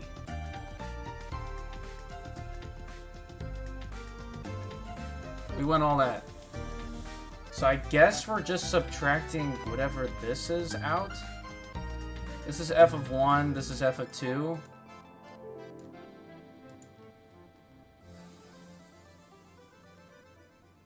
And we're just adding them together? I don't know, though. They get pretty bad.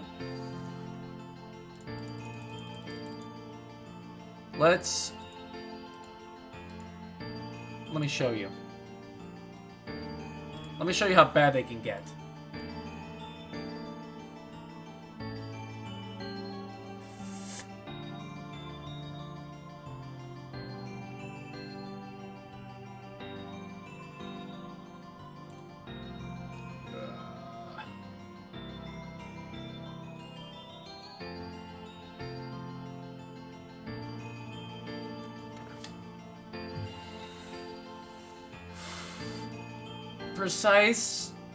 Precise, come on. There we go.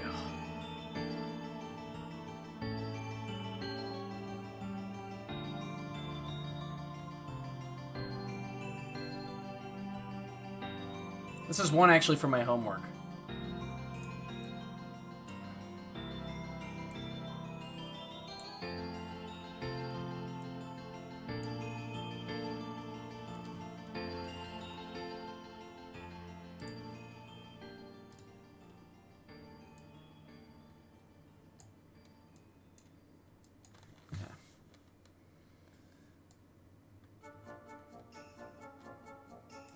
What?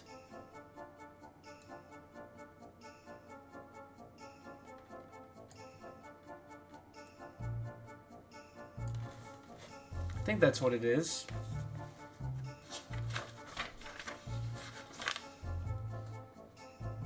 No, it's not.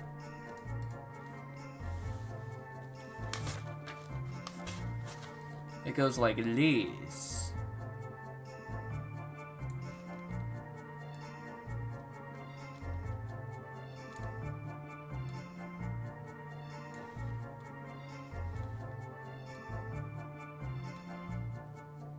Fuck.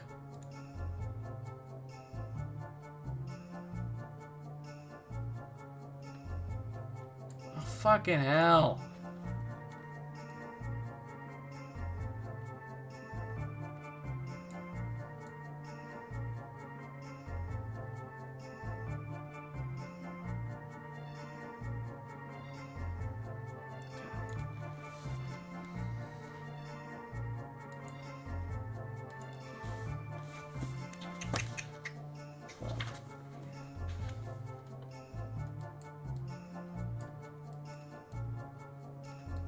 I hate this fucking problem. It looks easy, but I can never get the right answer for some reason.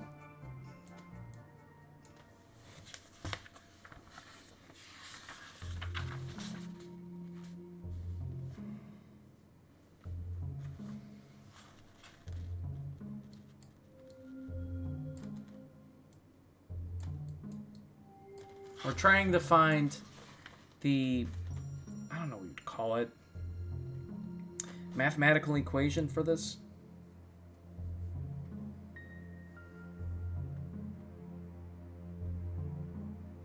Once you find the mathematical equation of it, you do the Laplace transform of it, basically.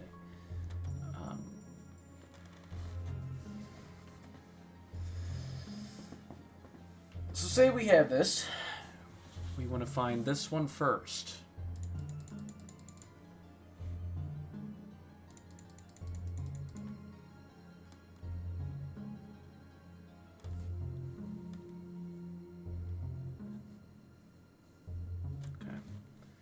So, slope of the first one's 12 over e squared.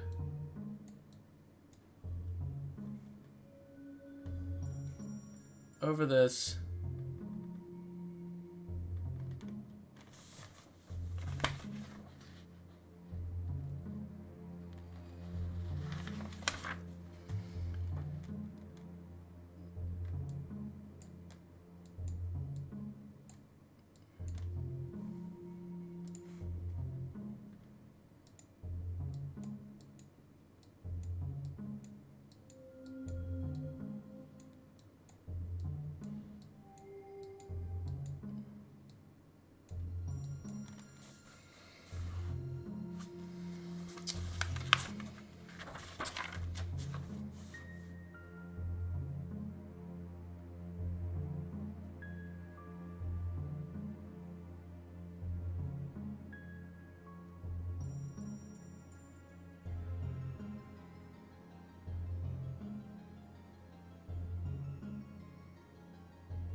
Okay.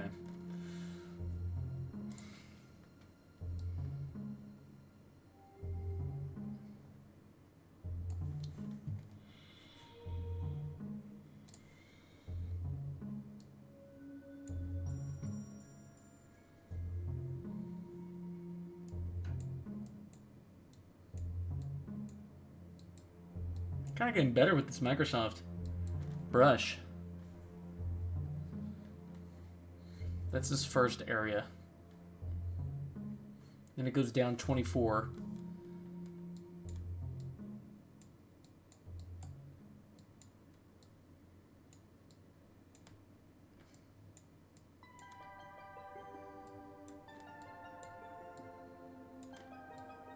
Then it goes up again 24 over a squared. A to the third.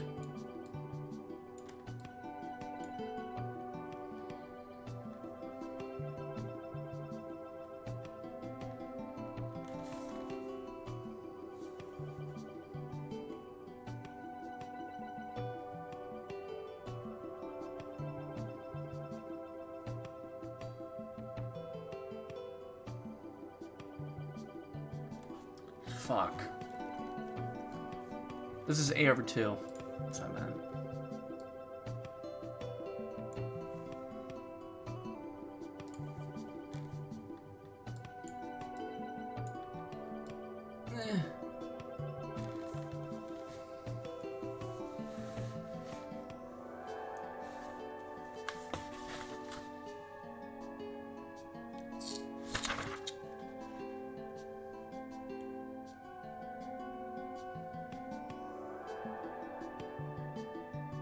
Okay. Wait.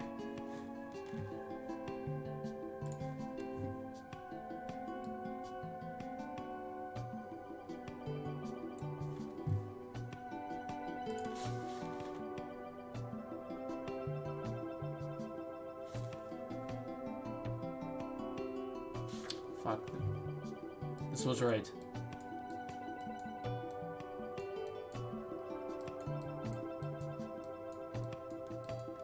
This is the function.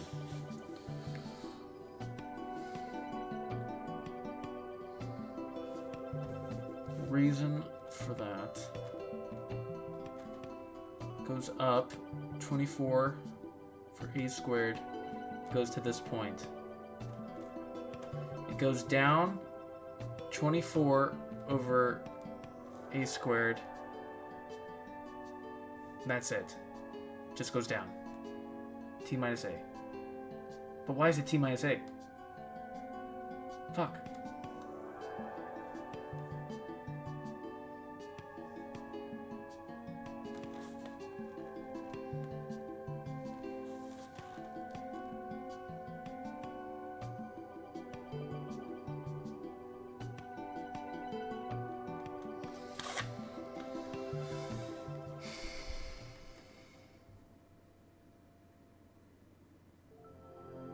Oh, you guys literally cannot see that.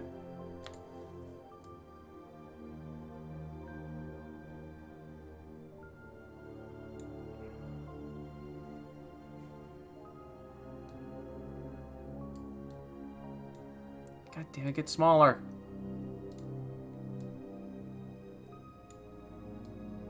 Here we go.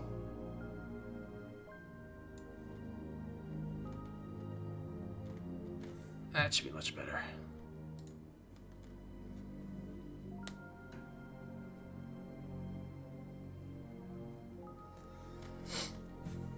Okay.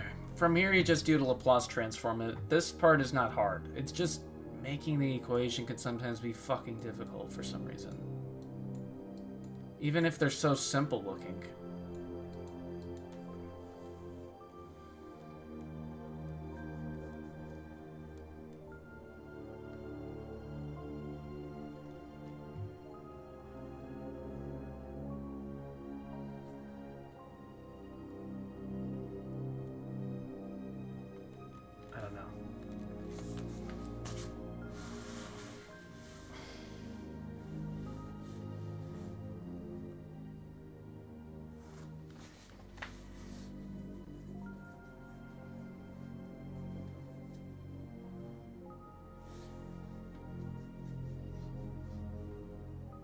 No. Oh. Fuck. Whatever. Fucking hell. Basically, just do the plus of this.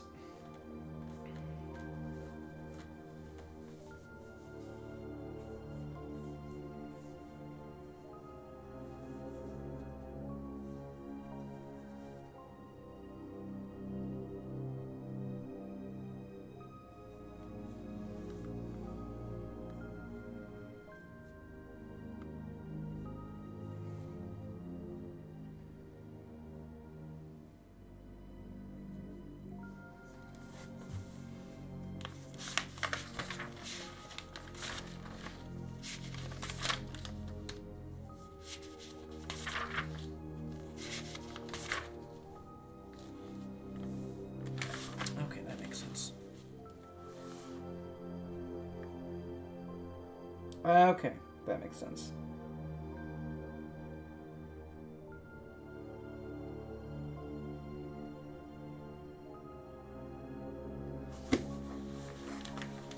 Oh, fuck. We need some new music. This is just so fucking boring.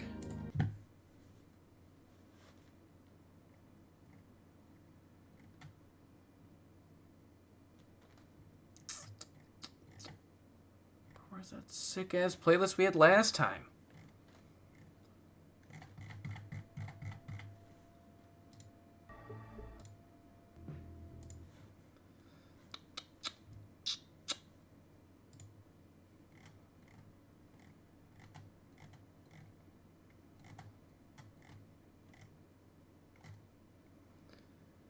Let's do this.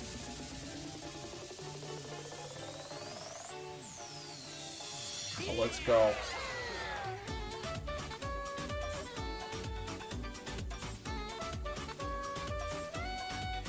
Okay.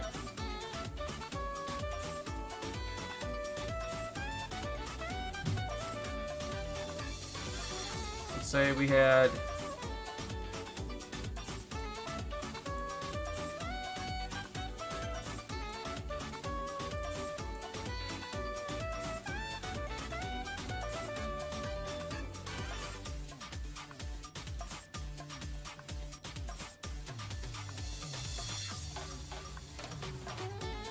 I want to get the Laplace transform of that. What you would do?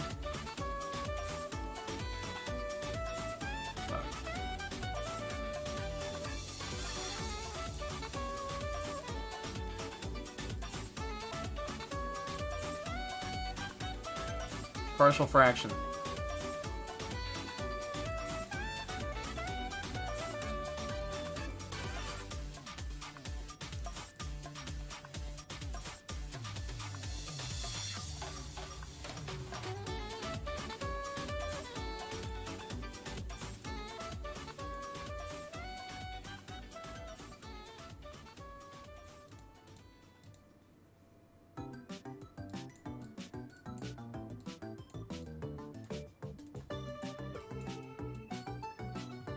S equals -2.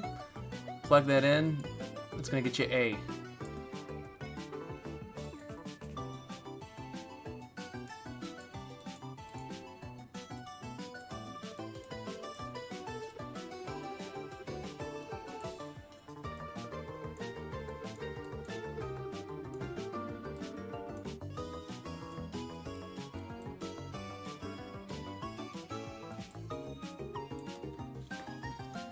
-1. It's gonna get you 2. This is gonna get you -1. So, in turn, f of s is gonna get you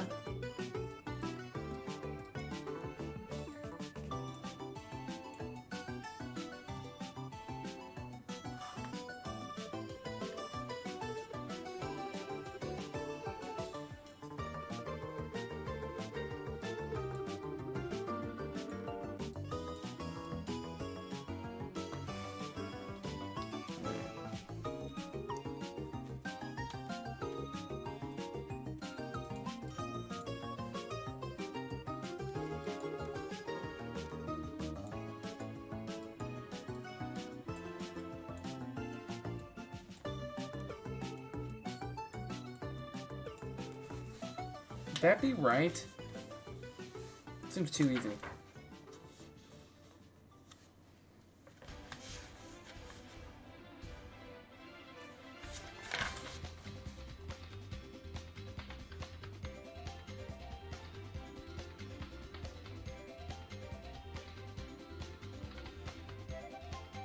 Yeah. Okay. This would be the answer.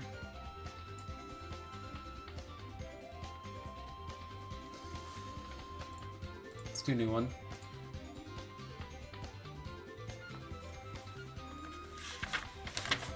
Let's suppose. This is like grade school shit. It feels like grade school shit whenever I do it. But then again, it just has more complex. This is what I mean. How, they just make it seem like it's confusing. Definitely there is some stuff that's actually confusing. That you definitely don't understand. But some concepts are still brought up from, like, grade school. It's kind of crazy. Let's say it's s squared plus 2s plus 5. Have that over s plus 1, s plus 2.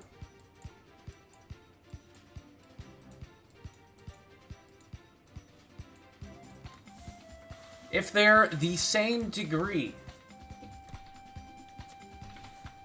you would use poly division, which I have rarely used in my day.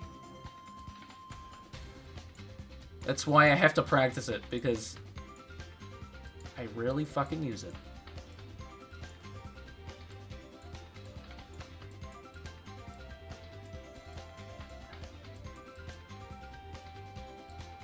Okay. So then you'd plug in 1. Wait.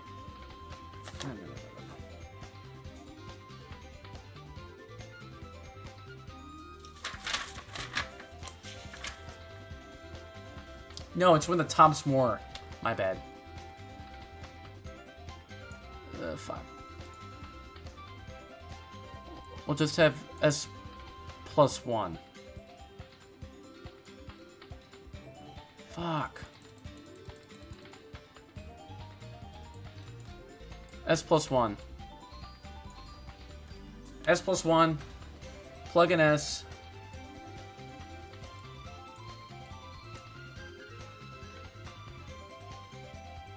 Wait. What?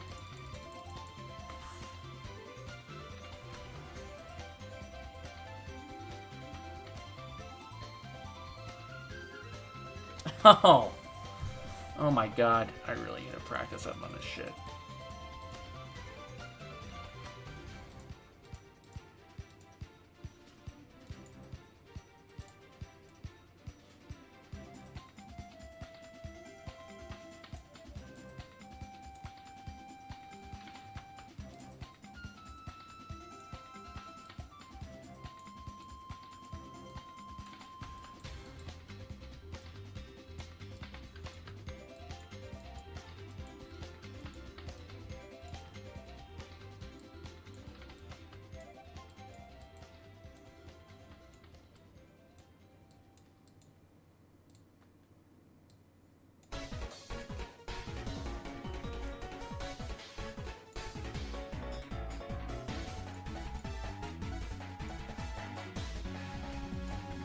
Oh fuck, I love this song.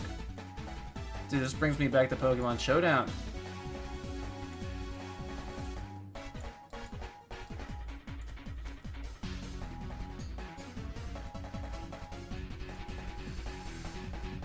It's gonna get you 2s squared.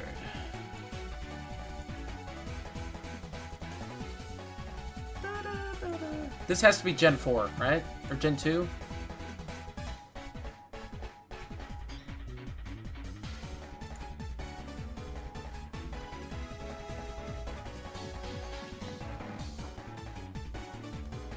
Pokemon Rival? Oh, yeah. This is a good shit.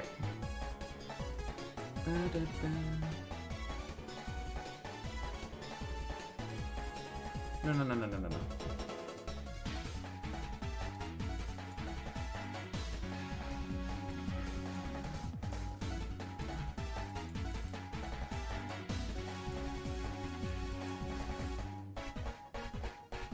Fuck.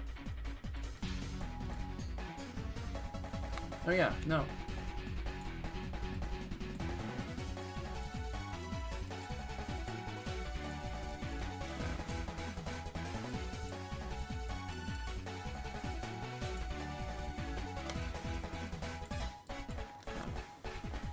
So then, f of t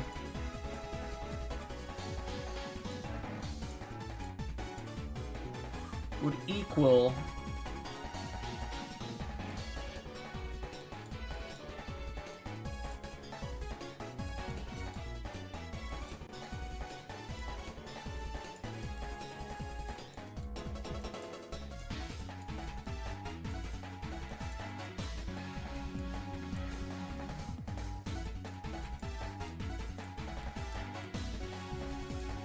that's what it would equal to, right?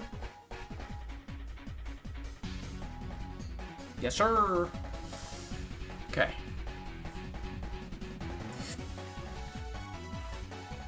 And then you just do what we did before, finding A and B. But at the end, it's a bit different. So f of t at the end.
Aha.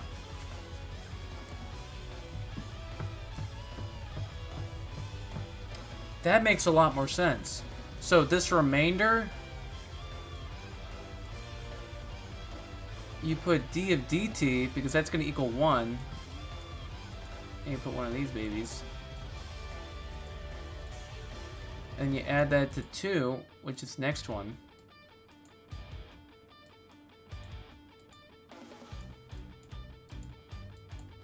There you go. And then you get whatever, you know.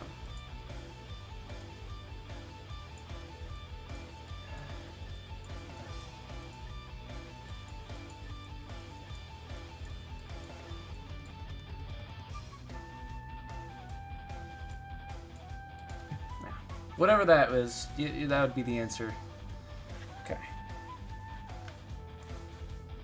Next subject. Inverse Laplace transforms. What was that? Kind of.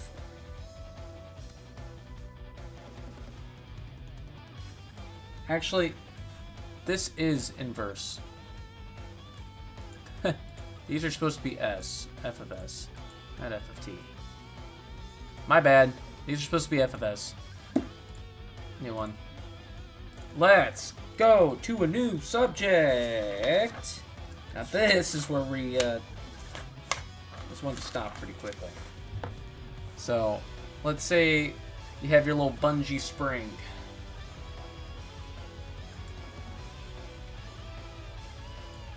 Bungee spring. That's a spring. It's identified by K. We have a damper.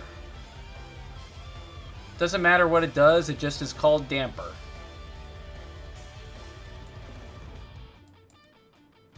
It's identified by B.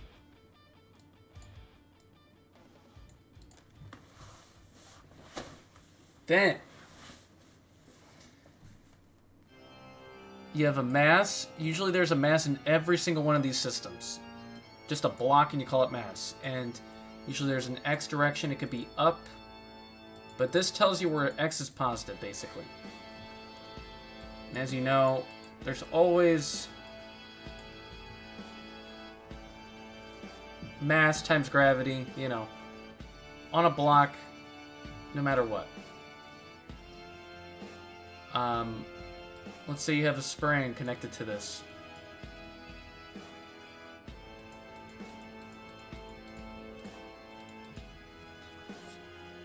Call it K.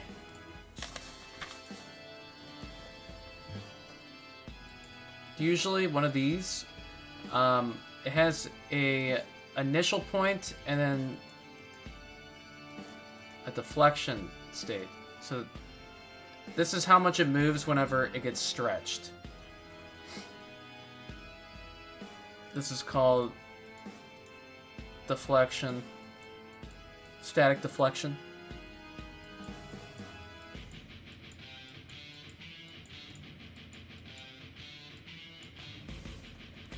Doesn't matter about the term though, it's just a change.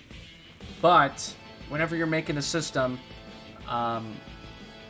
in every single one, it's either gonna go like this: M, X, double dot, equals something,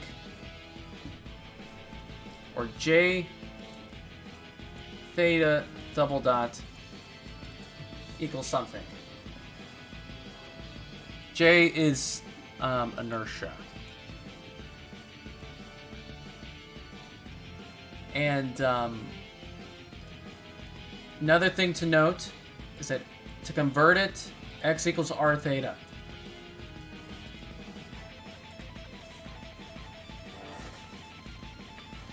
Which is radius times theta. In this case, we have a little springy do. So it's going to go down K minus that, timesing it by X.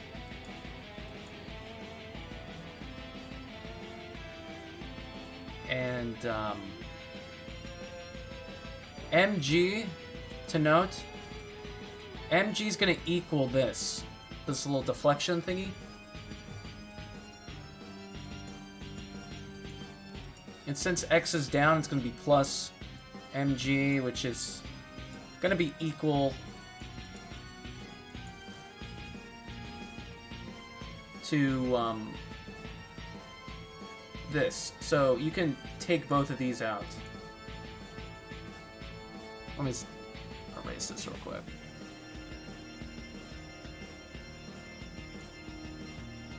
I'm very slow at erasing. Okay.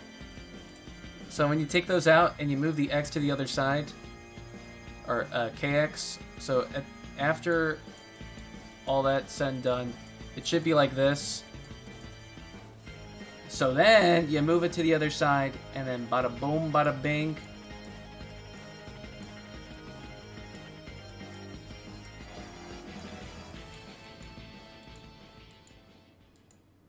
This is what you're going to get for your system.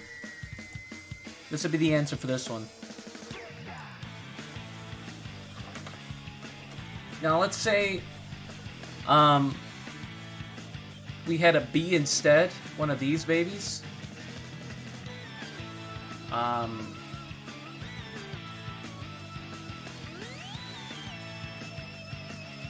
Let's take this out.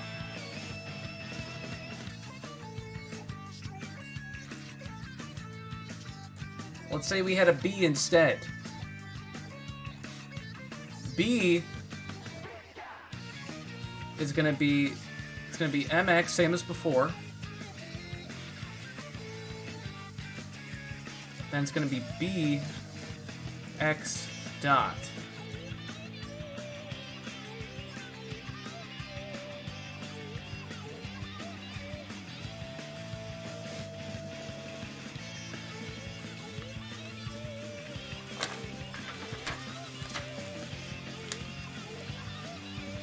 Oh man, I need to sneeze.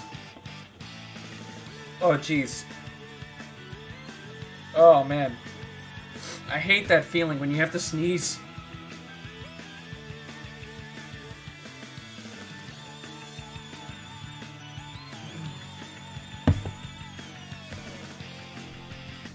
Alright, so this would...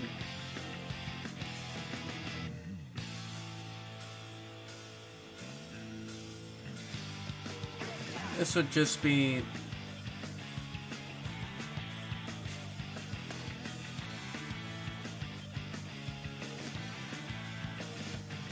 Well, let me add on to this. Wn, omega n, would just then be square root k over m.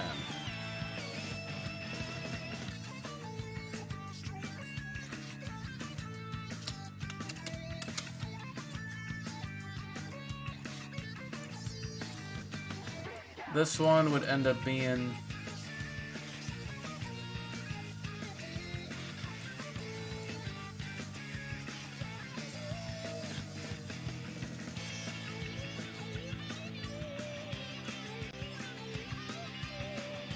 We don't really have many damper mass systems, but... Yeah. Alright. New situation.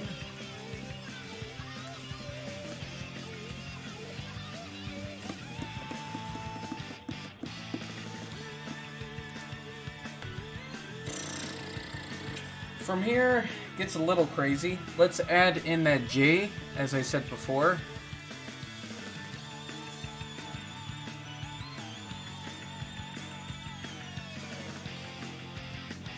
In most situations, it's going to end up kind of like this.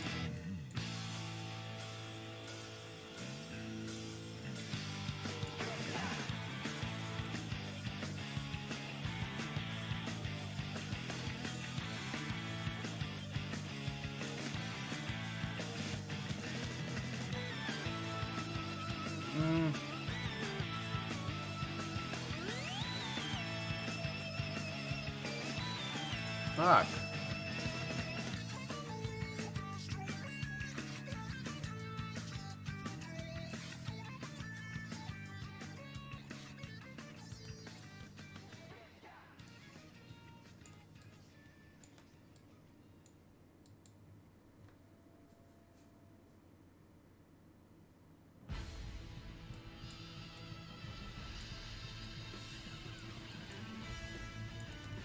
That's kind of what each one would go like, in most cases.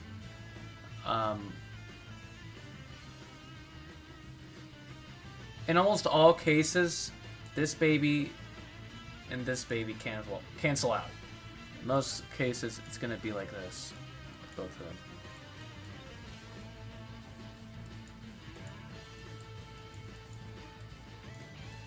There we go. Well...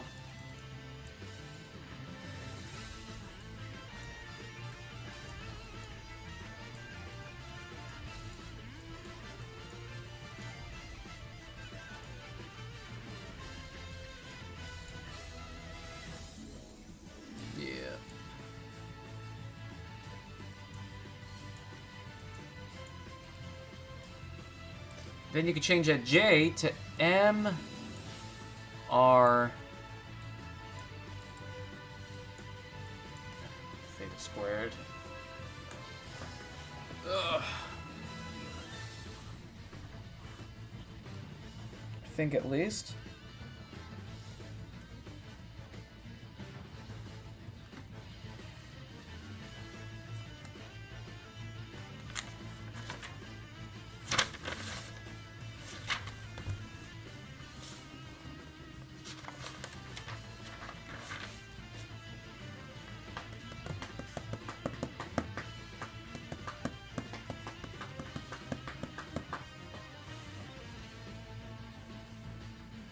I'm getting ahead of myself. This would be if there was a block, too, involved. But there's no block involved this time. Like, say it was...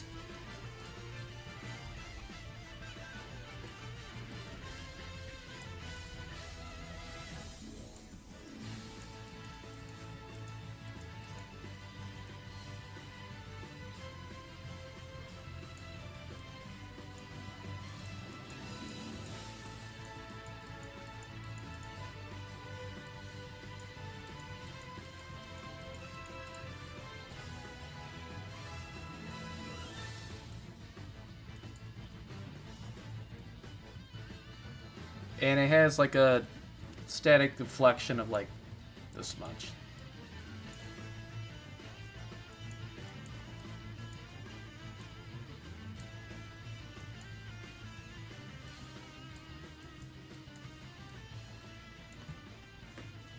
Okay.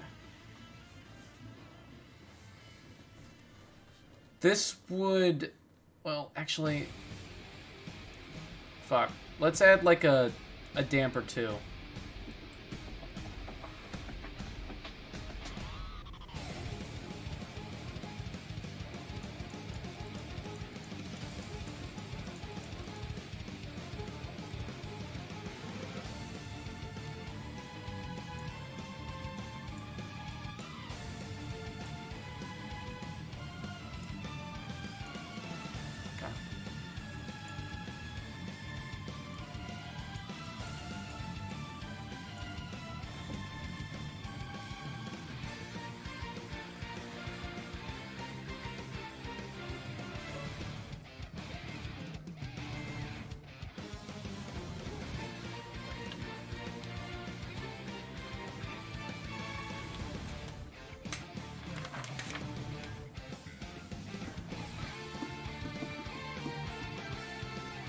I don't think there's a single instance where there's a damper in one of these, is there? There's never a damper in one of these situations. Let me...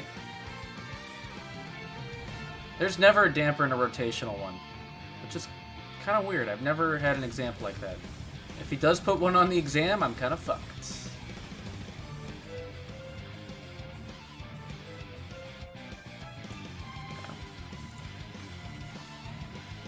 So, let's say we're doing the pulley.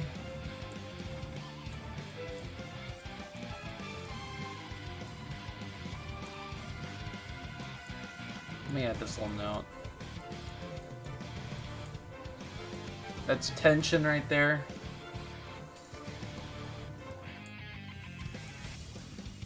We're going to make the following assumptions before. Mg is equal to...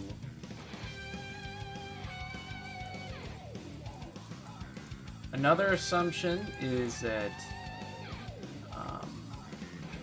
x equals r theta.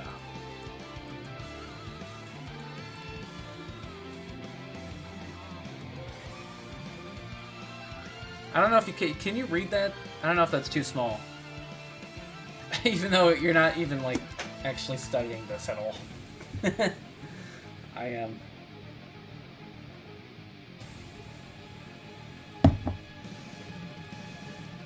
Alright. Pulley. So, let me mark that as K. It would be...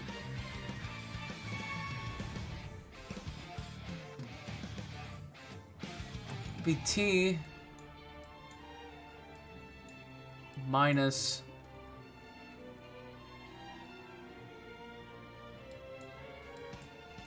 K minus, right?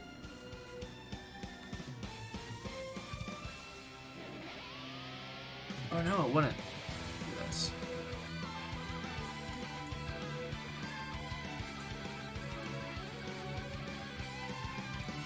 Right? Or no. It would be...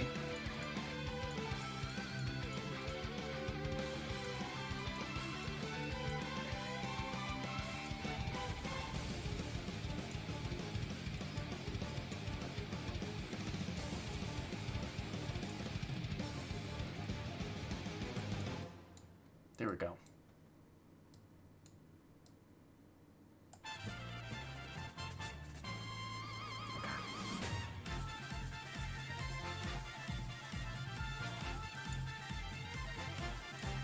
The block.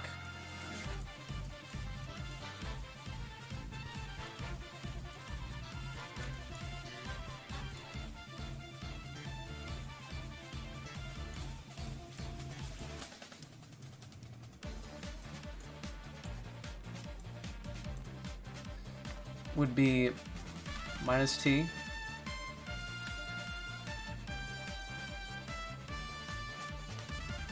Minus TX.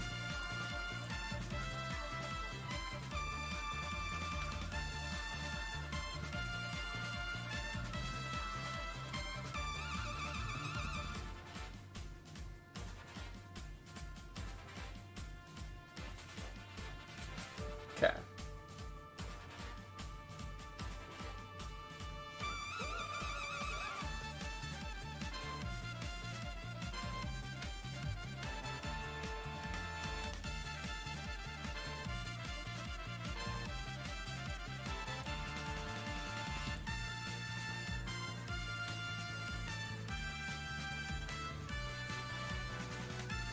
Okay. So then, you get both of these babies. What the fuck is this?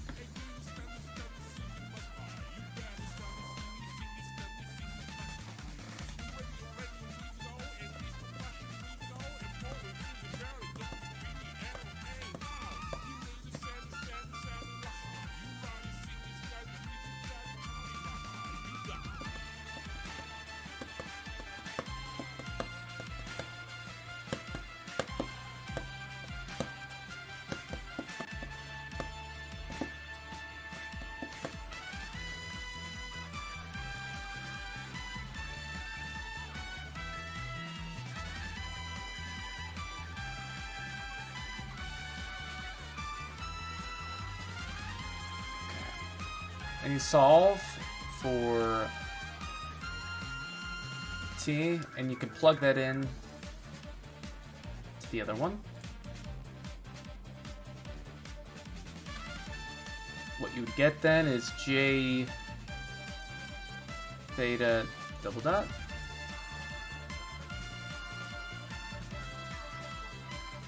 plus M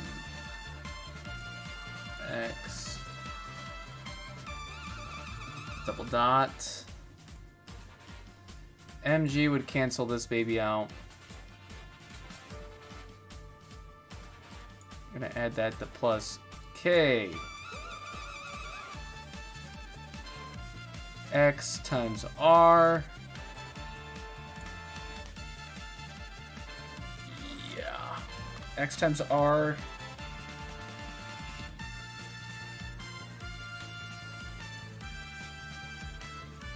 R theta. Oh, no. It'd just be this. Equals 0.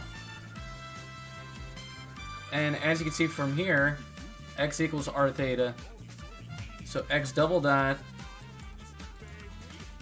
is going to be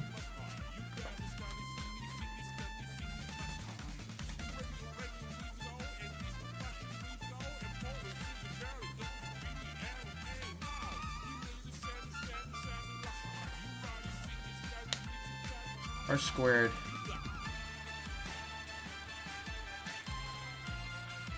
there we go. So then you can apply that to here.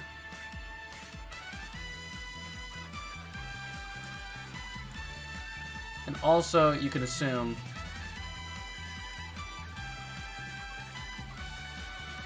J is going to be equal to, well, I don't think we have to assume that.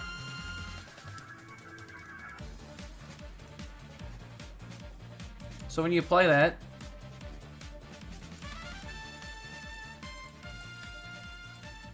it's going to be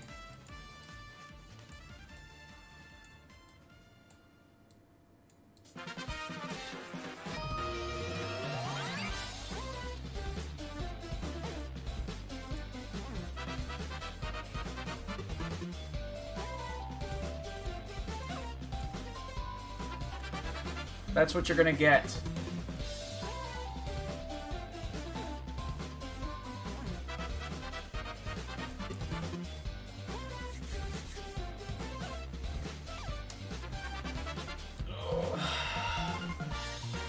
WN.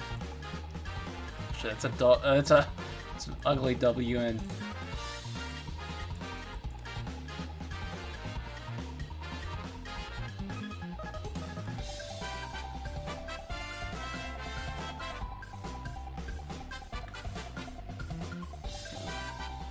BKR squared.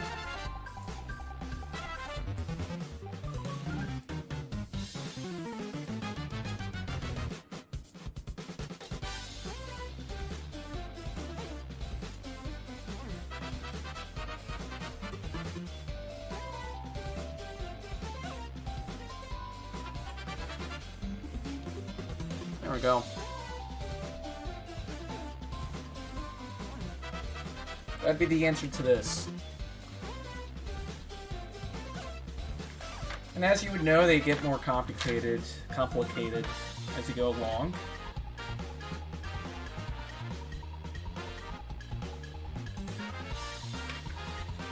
Like,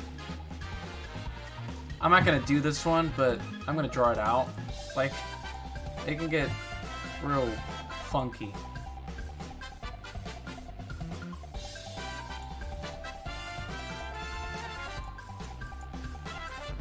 This will be just a quick drawing.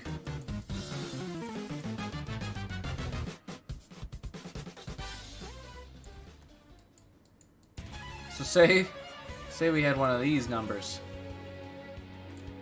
Oh shit. Yeah. Let me draw that a bit better.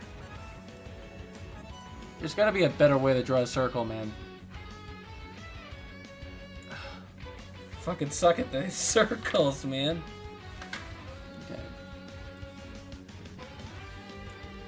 It has a radius R. It's going around this way at speed of omega.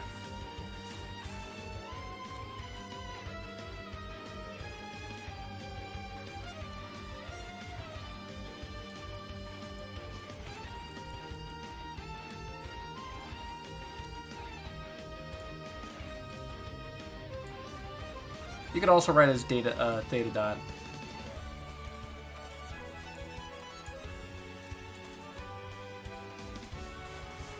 That would be like an example of another one you'd have to solve.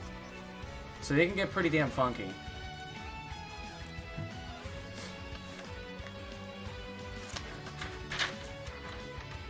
I guess another thing I should note, like say you had 2 Ks in series.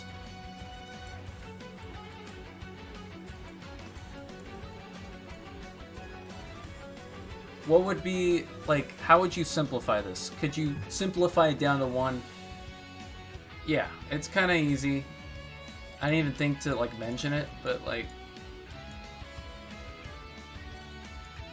it'd just be K1 plus K2.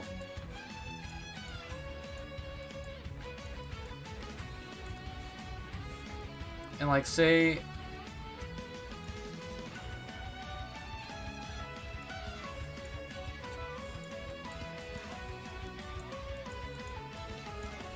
it's like this, then the K equivalent for this one would be,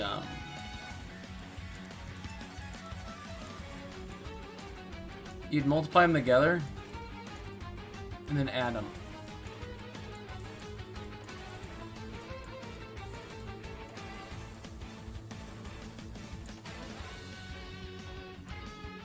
So, that's how you'd be able to, like, to simplify them. That's kind of like a gist of it. There's one more scenario. This one is probably the one he's probably going to put on there. So let's say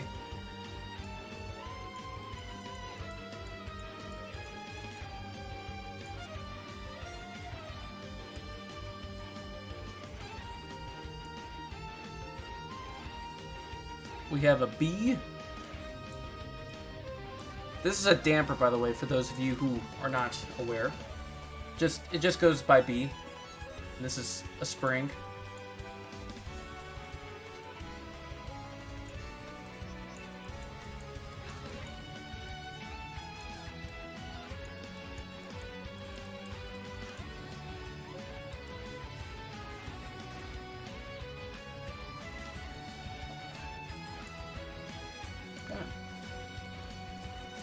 Say we have this scenario. This one gets really funky. This one's probably the hardest scenario. Because you have to use all sorts of stuff. So this would be the free body diagram of it.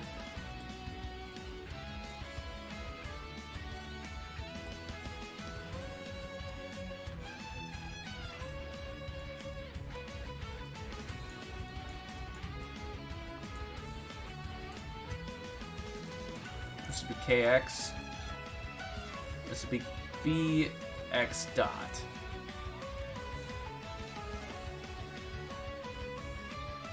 Wait.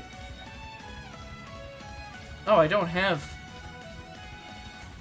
MG in this one.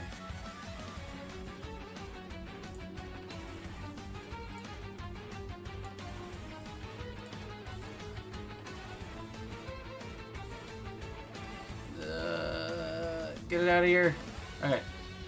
This would be the free body. From there,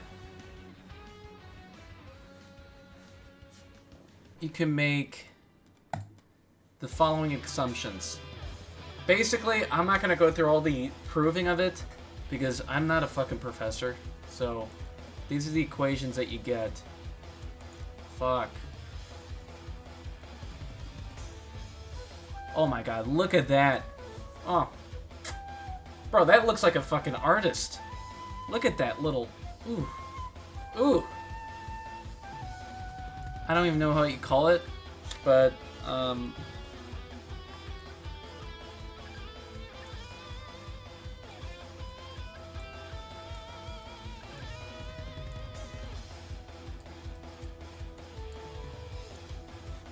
that's what you're going to get.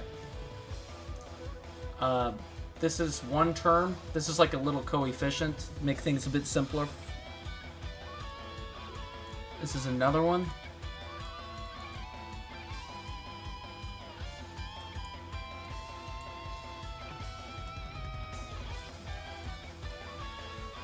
Oh my god. Perfect. Bro, look at that shit.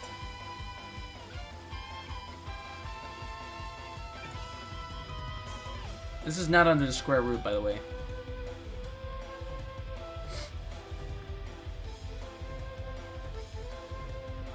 Basically, simplifying it down, this is going to be your final equation.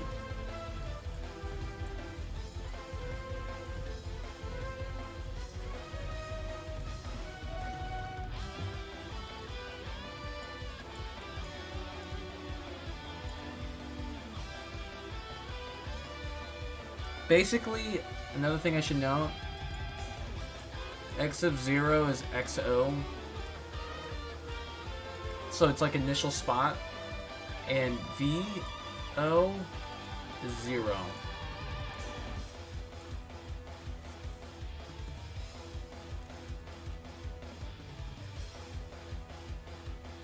Okay.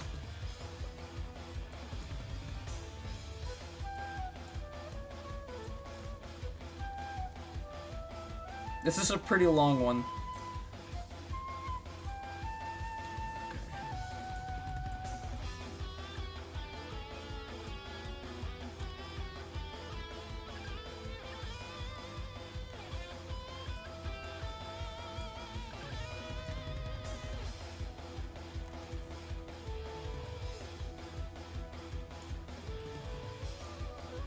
It's WN. Let me make that a bit better.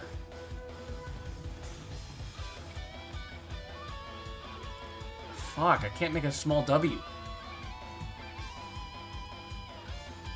Here we go.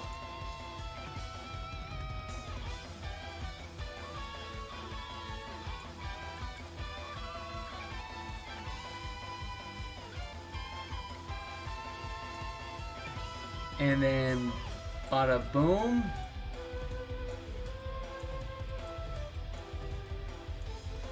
Bada bing. That's it.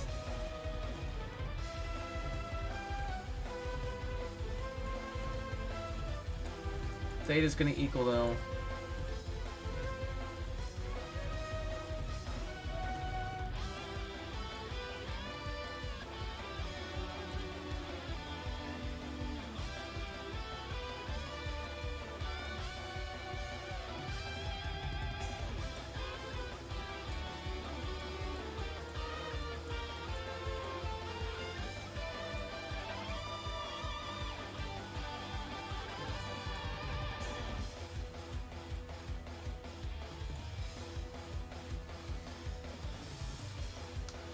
Oh, fuck.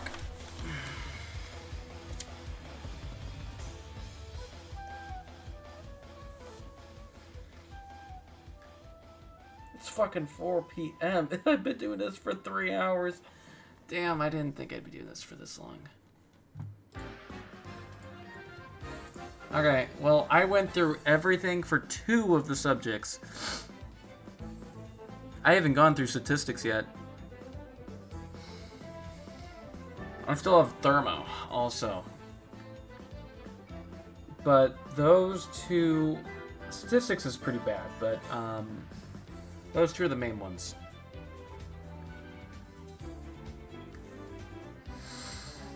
God, I'm fucking tired.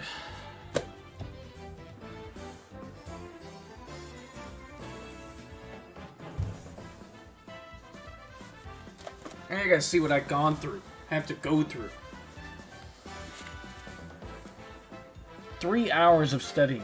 You know how long I've been studying today? I've studied for 6 hours today. 6! I've done homework for about... Well, I'd say 5 hours I've been studying and then done homework for about an hour and a half. So, it's been a pretty jam-packed day. Bro, we've been doing this shit for 3 hours. What the actual fuck? God damn.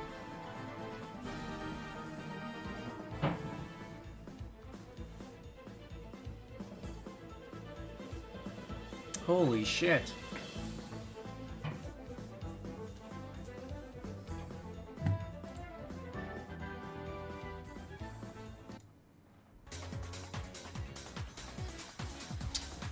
Oh, how you guys been today?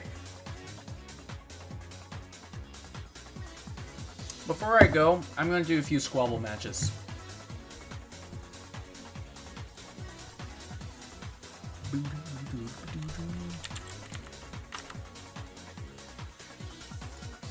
Fuck. There we go. You can join me if you want.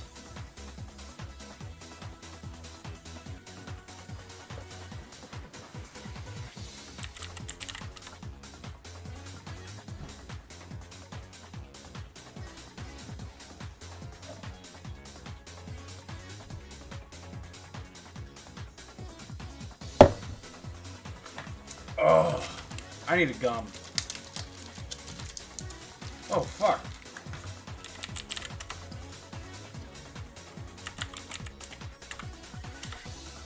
Okay.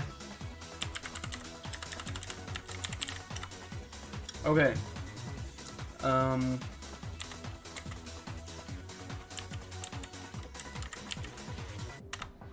Okay. So...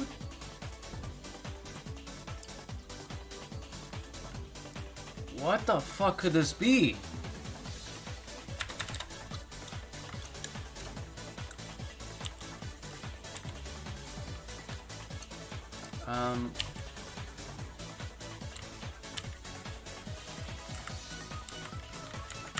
Suit.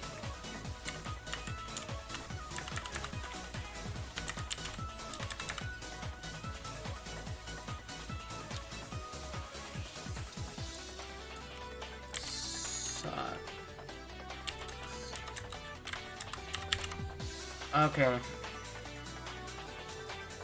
Wait a minute. Okay, so it's gotta be... Costa? Oh. It's a weird one. Ooh, baby. Oh, shit! Okay.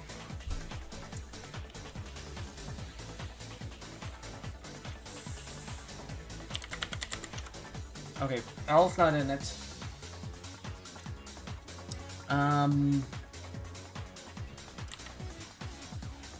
Bird...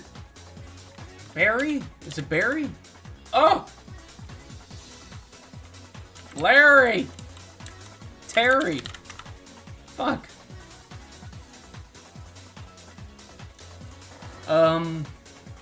Sari! Carrie! Jerry! No way! Mary? It had to be Mary, didn't it? That was bullshit. Bullshit.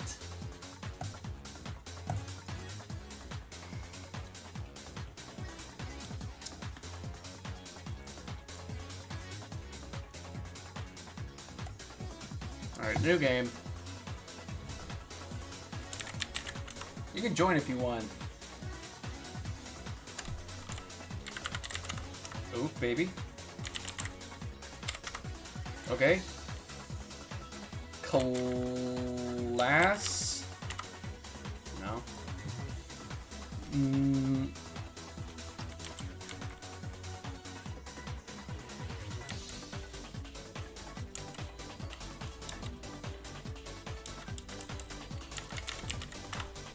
Wordy. Okay.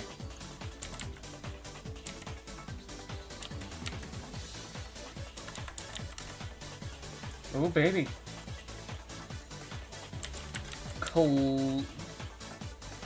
It's gotta be Clary? Clara? No. Clert? Clert? Clerk? Oh, clerk. How can I not think of that?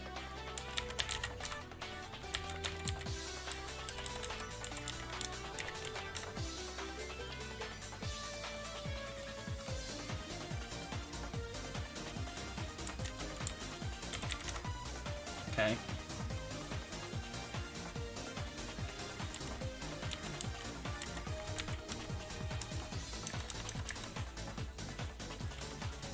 Narrate. Narrate. Straight.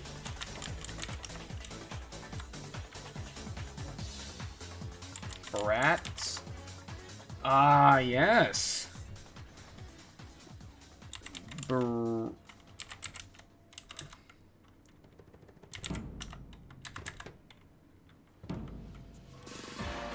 Brain?